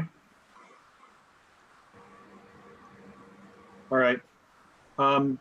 So thank you. And the steering committee will, I'm sorry, the budget committee will convene to try to figure out the rest of this, and we'll let you know before full board how this all works out. Going now to the rest, oddly enough, we're going to go back to our agenda. How about that? District needs statement narratives. Several of you have submitted really wonderful documents, and I thank you for that. This is the kick in the bottom for everybody who hasn't done that. Please make sure you get that in by the end of this week. The task of putting that into the district, the Department of City Planning website falls to me this year because, as you probably know, our budget committee chair left us at the beginning of this month and for greener pastures, and we wish her well and no recriminations whatsoever. But I have to catch up on this in addition to doing whatever else I'm doing as chair of the board. So please get me those narrative statements in some kind of usable Word document form. And please, a Word document, not a Google Doc, because I am lame as all get out with Google Docs, so please. So thank you for that. There's an important update from a block association, and I'll be shocked if he's still with us, but Chris Giordano, are you still here? Yes, he is. Can someone unmute him? He's allowed to talk now. Excellent, thank you. Go ahead, Chris. Hi. If everybody's up for a conversation about land use and zoning challenges, I can share that the big news in our neighborhood, which is the 64th through 67th Streets Block Association, is that New York State Supreme Court ruled, a ruling that came from Judge Engeron on September 25, was against Extel's 36 West 66th Street development. The judge ruled that in addition to voiding the permit, the judge declared the DOB and BSA acted arbitrarily and capriciously and contrary to law in issuing and approving the permit. The judge said the zoning resolution split lot rule meant that the structure on each portion of a zoning lot in different zones must individually comply with all regulations applicable to that portion of the lot. The judge ruled the mechanical voids are illegal and must be included in all floor area and height calculations. And the judge prohibited Extel from taking any steps further to use the voided permit to construct a building. This was filed in Article 78 in the state Supreme Court by City Club, whose challenge had previously been dismissed by the BSA. Of course, Extel is going to appeal. In the meantime, you may recall that Landmark West drew a 2-2 split decision at the BSA on January 28th. Landmark West is still waiting for the BSA's written comments from that hearing so that it can take next steps in the challenge. Some people believe that the BSA is not issuing its written comments yet because in that process, it was discovered that the DOB that a city agency, the DOB, is actually not reviewing the plans and permits coming before them. So it's a bit of an embarrassment. So in the meantime, we have an empty hole in our neighborhood due to Extel's aggressive overreach of these zoning loopholes. And we're waiting to work through this challenge process. Our neighborhood continues to work with Assemblymember Linda Rosenthal and Senator Robert Jackson on using state law to close more of these loopholes, particularly amendments to the state's multiple dwelling law that could limit its ceiling heights and transfer of development rights. And we'll all be turning out on November 18th to the State Supreme Court Appellate Division when the Committee for Environmentally Sound Development goes in front of them again about 200 Amsterdam, where the developer appears to be going towards arguing mootness on that building because it's essentially been built in spite of the previous ruling that floors should be removed so that it's in compliance. So that's a bit of a land use update from our corner of the district. Thank you, Chris. Appreciate your being with us and sticking around so long. I see in the chat that folks are anxious to have public comment. The other items on our agenda are prioritizing local speakers. And as you saw at the last full board, with thanks to Christian and Rich Robbins, we created a form to sign up to speak, which asks for where you live and populates a spreadsheet. We'll continue to try to do that. I want to make clear that my idea of local speakers means both people who own businesses as well as people who reside in our district. I think it's important to have all local voices, but I do understand the point that in a world of scarce time, local voices are to be prioritized. There's an item about policing the chat and the Q&A during CB7 Zoom meetings, and that may be a lengthy discussion. And so I'm looking at the hour. It's already 10 o'clock. We haven't had public comment. I would propose that we speak about that for no more than 15 minutes and just air it. I'm not sure if we'll get to a point where we can actually have a decision on that, but let's start the conversation. And I'll start it off with saying that I will attempt to do an even better job. So when I facilitate these meetings, I'm looking at a number of different things, including all the screens in front of me. Those of you who have done a Brady Bunch Zoom before know that there's only so many screens you can look at. So I see the chat go by, but I don't have the ability to make individual decisions, especially sometimes when the chat flies by at a great rate. I'm thinking back to our information session back in August on the hotels, and the chat was going by so fast that it ended up producing something. I remember Christian was working on it with me, like a couple of 100 pages of chat. So it really is not something that the chair can do. So the only other thing that can happen is the chair can delegate the power to say someone is acting out of turn to somebody else. And so is that something we want to do? And if so, who is that person? I hope that frames the question correctly, and I'll call on anybody who wants to be heard for another 12 or 13 minutes. I'm not seeing Can I make a comment? Yeah, please. Okay. My feeling is that if we're gonna allow the public to speak, to share comments, we should have like we did the previous board, have a form and they can sign in to speak. And because a lot of the comments in the chat a lot of times are spurious. Sometimes they just are being even disrespectful. So I think that it should be more organized in terms of like if somebody wants to speak, they should sign up, and we should have the floor available for them to sign up to speak. So are you saying we shouldn't have chat at all? I personally, I would say no. I wouldn't have the chat at all in terms of significant discussion. If people want to make a comment, that's okay, but I wouldn't take it as part of the discussion. Okay, I see Melissa and I see Shelley, so in that order. Okay, I've seen other boards that do disable the chat, just to put that out there. It's not necessary.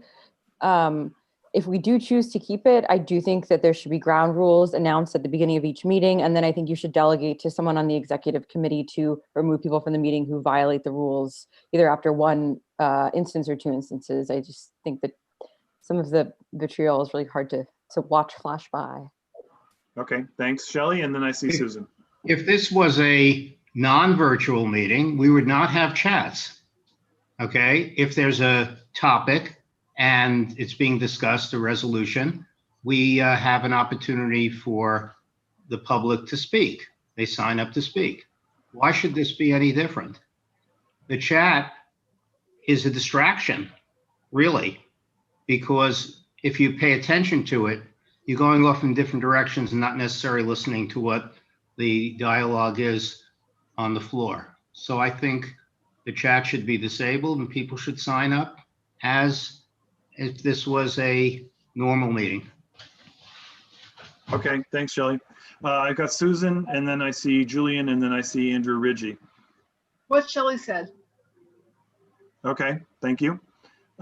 Before I call on Julian, I did see something in the chat, and I, apropos of whatever, Community Board 7 was the first community board to pass a resolution calling for high school students as old as 16 to be full voting members of the community board. The city council enacted a legislation exactly to that effect. Julian is a full voting member of our board. Julian.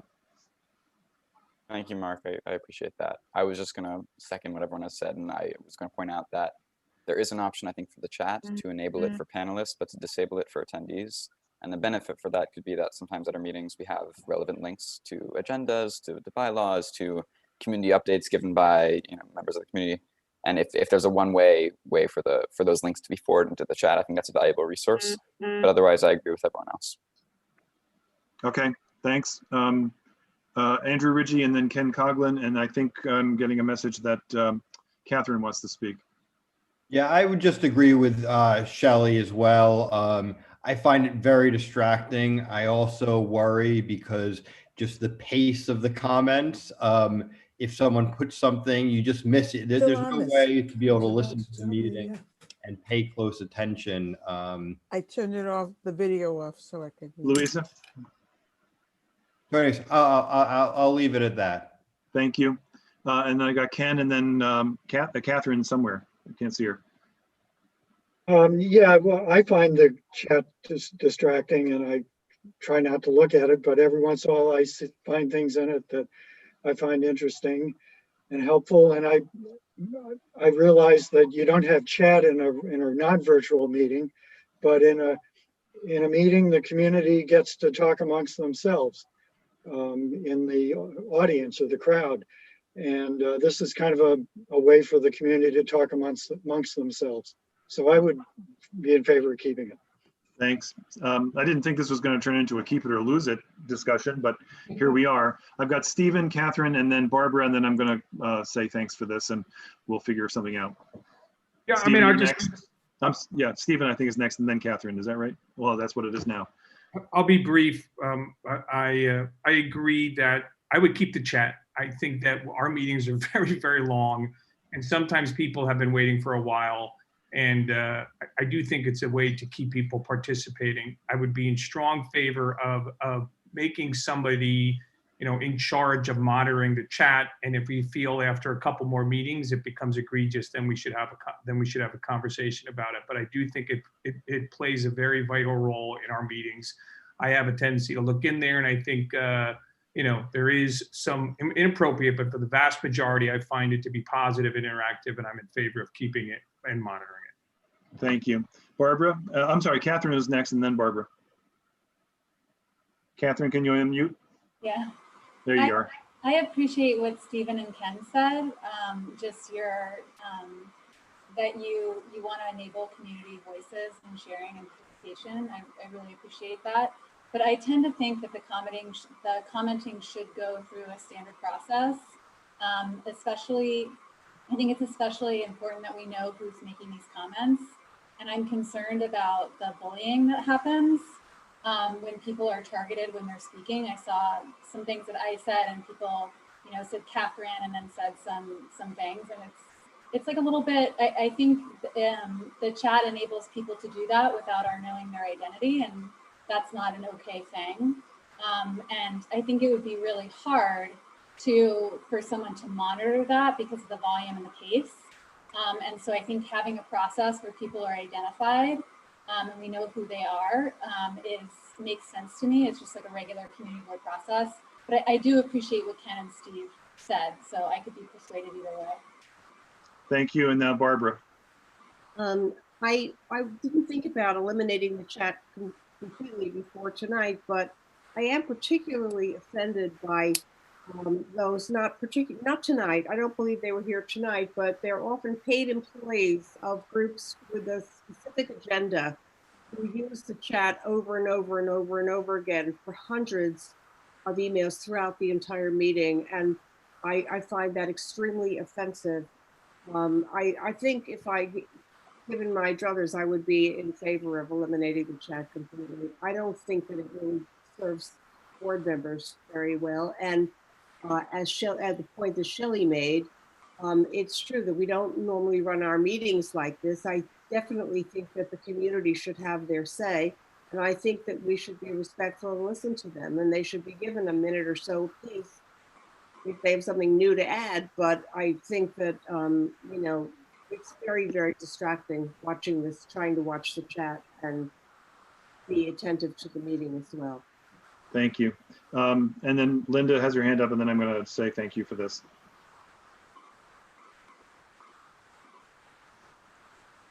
Linda, you're muted.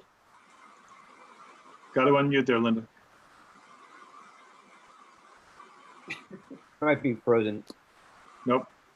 No, Linda, you're still not mute. Okay, okay.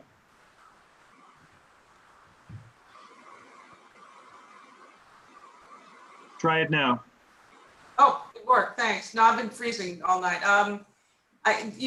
We've got an unusual circumstance, and people want to speak. It's unusual to have this number of people at steering committee to begin with. Usually, we see a larger crowd, a more robust response from the community at our full board meetings, at our individual committee meetings. So I think that's one of the issues. I think the chat is distracting in a lot of ways, and sometimes you're right, Barbara.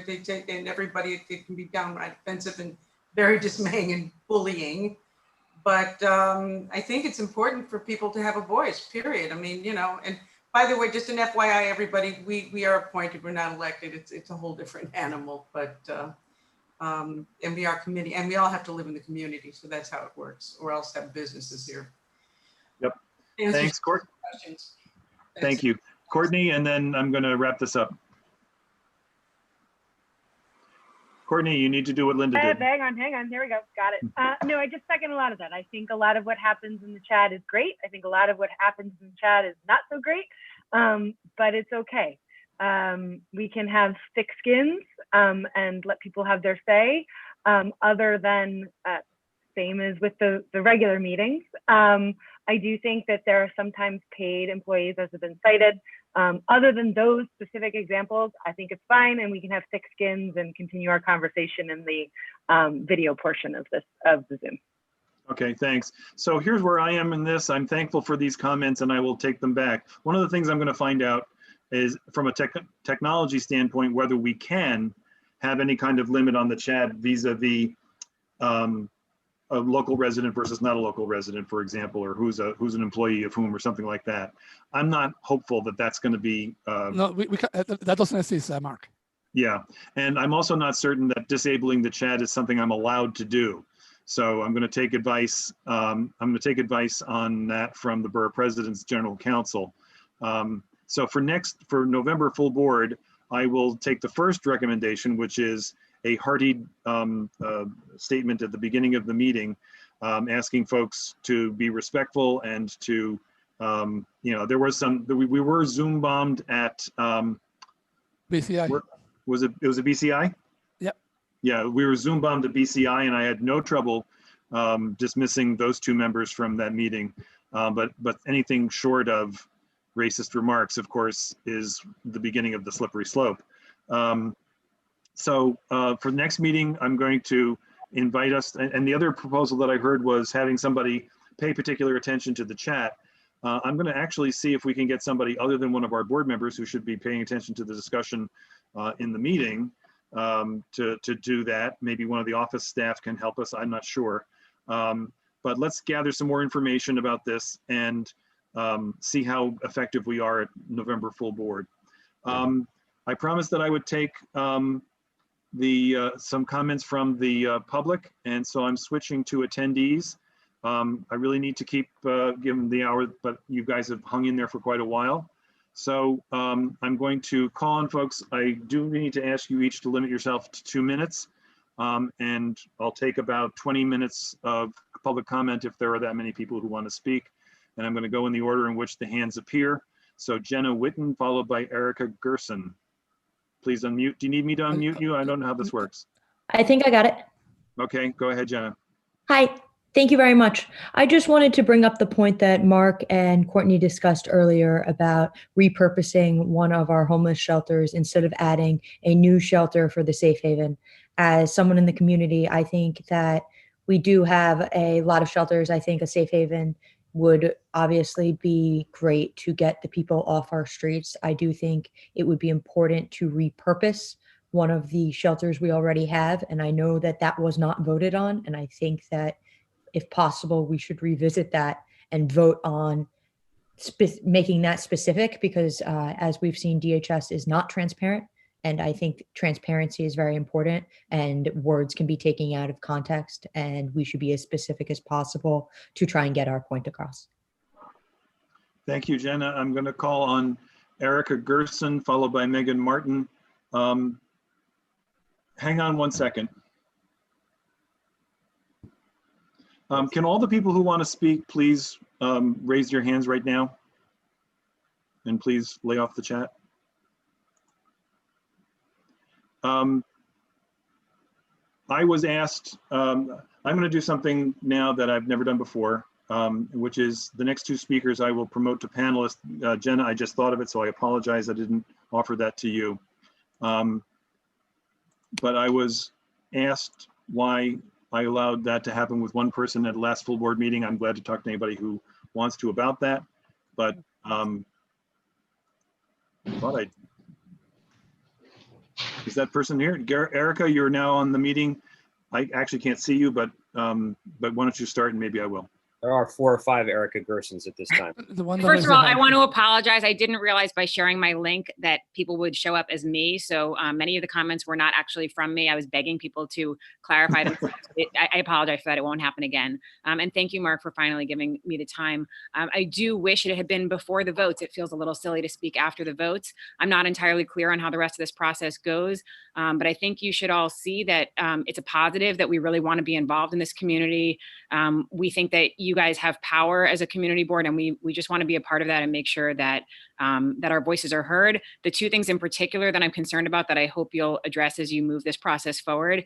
The NYPD, as for those of you who looked in the chat, anything I think in general in life that's not in the top 3 just doesn't get listened to in anything. Forget community boards. If you have a top 15, nobody cares about 14 and 15. They don't really care about 5. I think it was clear that safety has to come first. And I think that in budgeting in general, it's always an equation. We all care about most of these items on most of these lists, and we can't do it unless we have money in the coffers. And if we can't provide safety for our community, we will not have money in the coffers to do all the other important things and take care of everyone. So I would encourage you to try to move that up. And if you felt that there was pushback, pushback. I think the pushback was from people worried about what overtime means. So maybe the middle ground is that you take out the word overtime and you say we're for funding, but maybe overtime is not the specific word. And then the second thing, and this is my final thing, is that on the piece about the shelter, I think DHS has been a very untrustworthy partner. I think it's very unrealistic. Courtney did some great research, which I appreciate, but then she put in her own fears and then nonetheless voted in favor. And I think we're asking ourselves for trouble to just trust them to do the best thing for our neighborhood.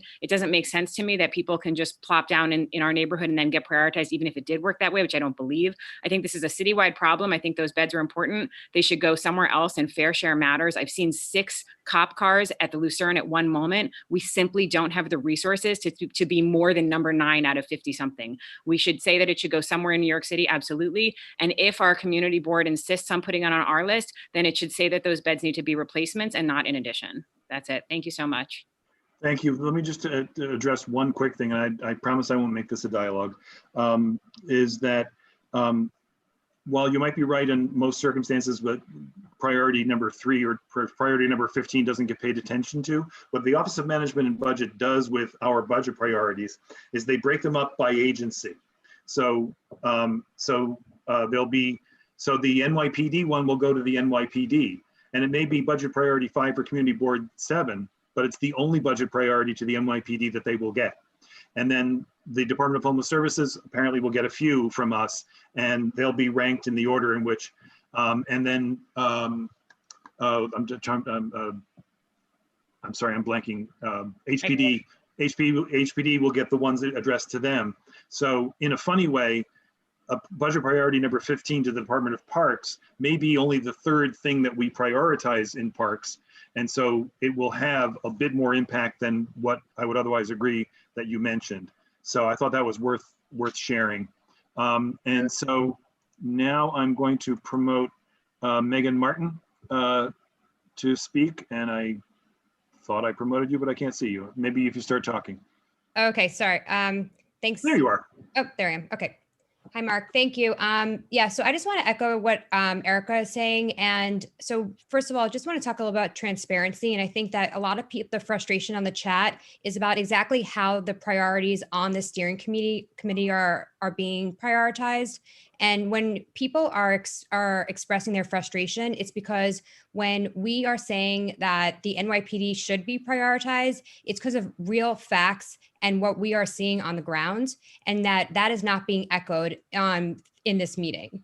And so it's a real kind of disconnect between what the CB is actually voting on versus what the community is asking for. So I'm not exactly sure how the steering committee is prioritizing what is going for, is actually how they're appropriating their funds. But this really just feels that it's not giving a voice to what the community is desiring and is actually experiencing. And just in terms of when the discussion on the chat, I think the dialogue was very constructive, and it is exactly how it was described, I think by Stephen, is that we don't have the opportunity to speak with one another at a meeting. We don't have the ability to converse amongst ourselves. And I think that how we see the community board members voting on certain issues is extraordinarily important. Who votes no to the NYPD, who votes no to what we feel is our children's safety is a huge issue for all of us, is because we don't know what the community board, this feels very secretive. And so the issue of transparency is a problem. And we would like to see exactly who is voting on what and how these votes are happening. Okay, so the results of this meeting will be, there'll actually be a pre-meeting before the November full board meeting, which is to receive comments in general about the budget, not necessarily just our budget priorities, but we'll certainly receive those. That will be a part of our, in effect, a part of our agenda. And then and there'll be a handful of us that will be there to collect all those comments. There'll be public comment at the full board. I hear you about the order in which this occurred. This is the first time we've ever done this on Zoom. So we will hopefully not have to do this again on Zoom, but if we do, we'll do it better. And there'll be a full board vote. Typically we try not to monkey with what the steering committee does in terms of priorities. But there'll be an opportunity to be heard for sure. And so that's the commitment I can make. I don't see any other hands raised. If I may. I hear Christian. Also, the process of each committee comes with these priorities over a period of months on their committee meetings. So if you have been at their meetings, you could have been part of that process. All we're doing right now is like taking all the different priorities for every committee and deciding as a whole which we want to be the top 10, top 20 priorities for the board. And with them, we will vote on that at the full board meeting. Okay. Can I make one quick comment too, Mark? Okay, I'm going to allow Catherine to make a quick comment, and then I see Megan's hand, and I think it's only fair to give her another couple of seconds to reply. So Megan, I think that's a really great question. Like, how does this come to be, and why are these votes made? To give you an example, one of the things that HHS called for is a clinic and services for or actually training for doctors to be able to better identify kids that are being sexually abused. Because right now children are not in person a lot of the time with school staff and with caseworkers, so that there's higher than normal reports by doctors. So it's a very specific recommendation based on research since June. And we talk to, we talk to as many people as we can that are interfacing with the community to get that specificity. And there's a lot of diversity on the board in terms of how people vote and what they advocate for. But if you have ideas if you have any ideas or you want to talk further, any of us would be really happy to talk to you. Okay, so Megan, I'm going to call on you for just 1 minute because I see one more hand, and I'd like to make sure I get that person too. That's Melinda Thaler, and then I think I'm going to call it a night. Megan, you need to unmute. Thank you. So I just wanted just to respond to what Christian said. So I actually have been at almost all of the individual committee meetings and have specifically spoken on issues such as safety and having the NYPD budget being cut. So I know actually for a fact that this has been brought up over and over again by our community, has been prioritized by people who have come to the meetings. I mean, we're now, like Mark said, we're at our almost 3.5 or almost 4 hours into this meeting. So obviously people who care about these issues and who are staying for these meetings and want our voices heard. So the fact that we're having this long-winded debate over whether or not the NYPD overtime should be funded feels that our voices are being dismissed. That's not the intention, but thank you for that observation. I'm going to allow Melinda Thaler to speak. And Melinda, can you unmute?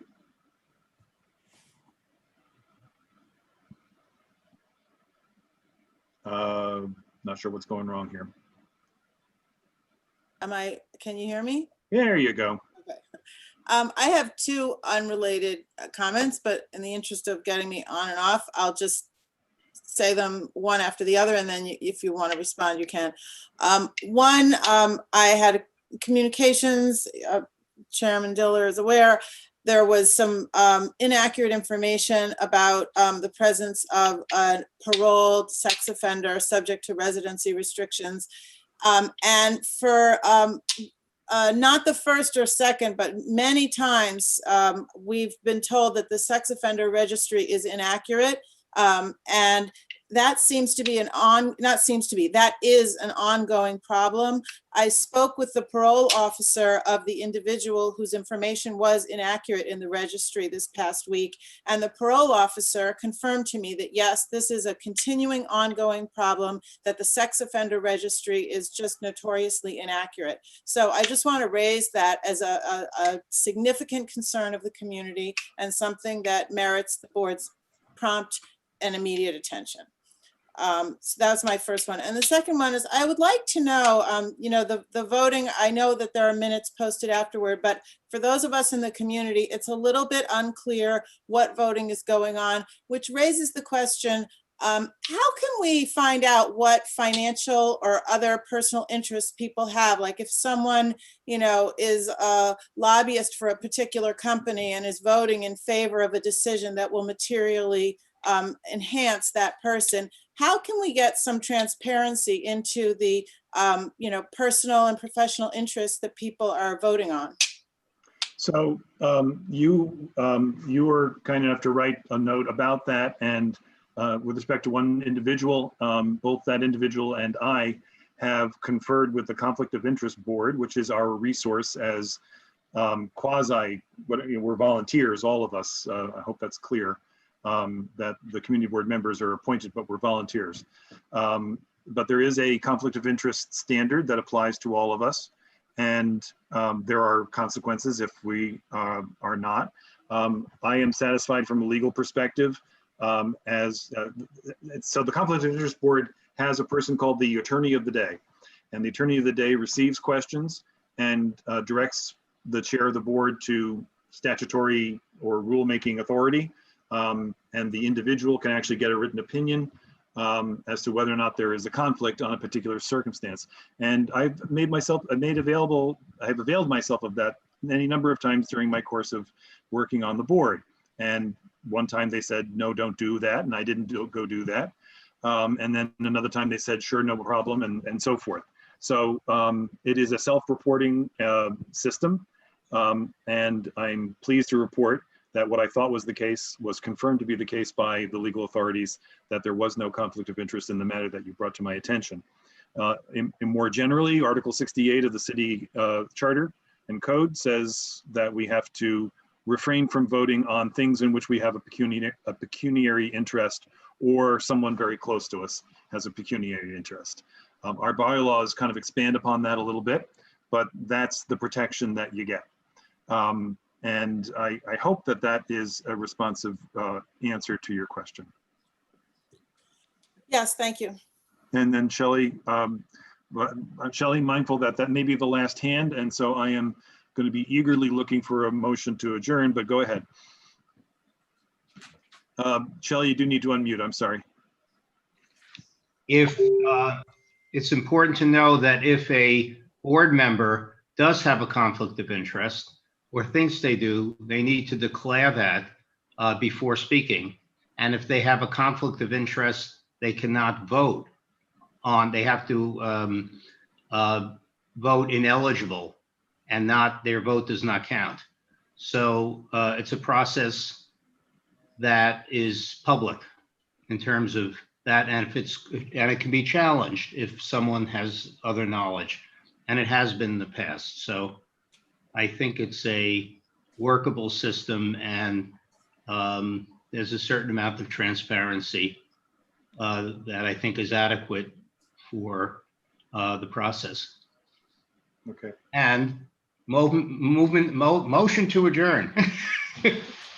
Looks like Doug Kleiman has an opposing point of view. Okay.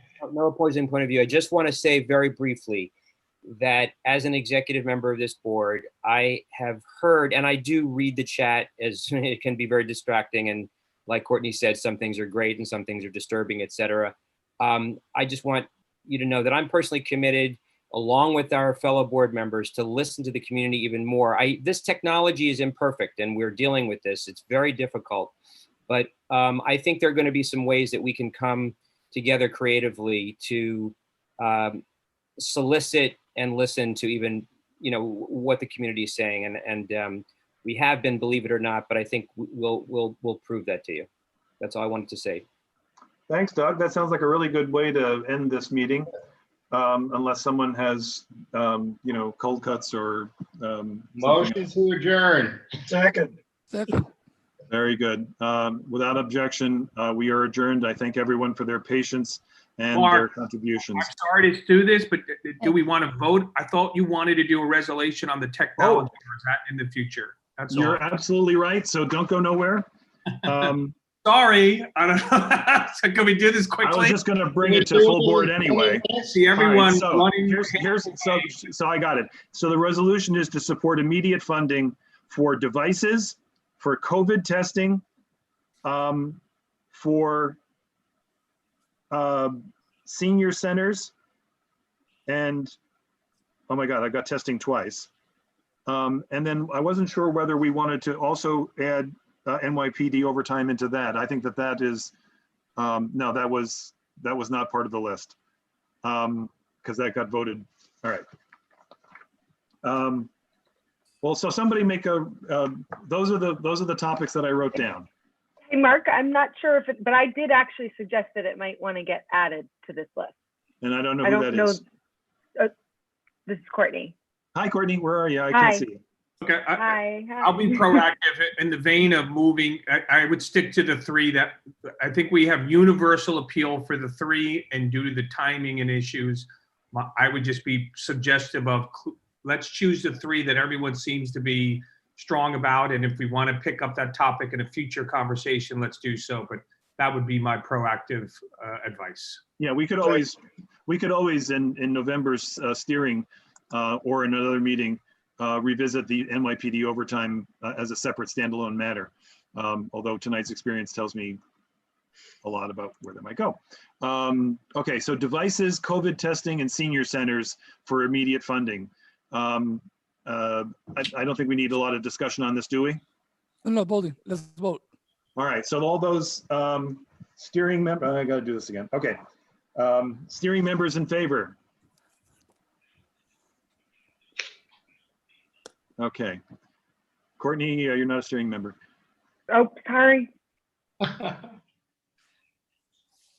Okay, so I've got, looks like 8 plus Mark is 1, Shelley is 2, Christian's 3, Louisa is 4, Doug is 5, Catherine is 6. Let me go to the next page. I think I got everybody. That's 6 and 8 is 14. So thank you.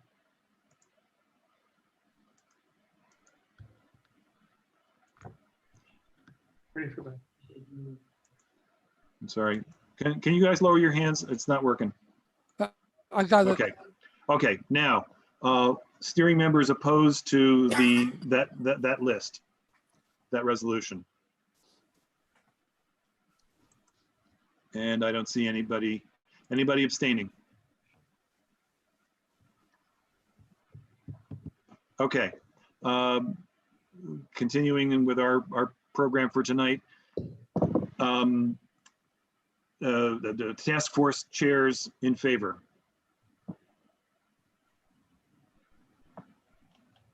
Is Madeline still with us?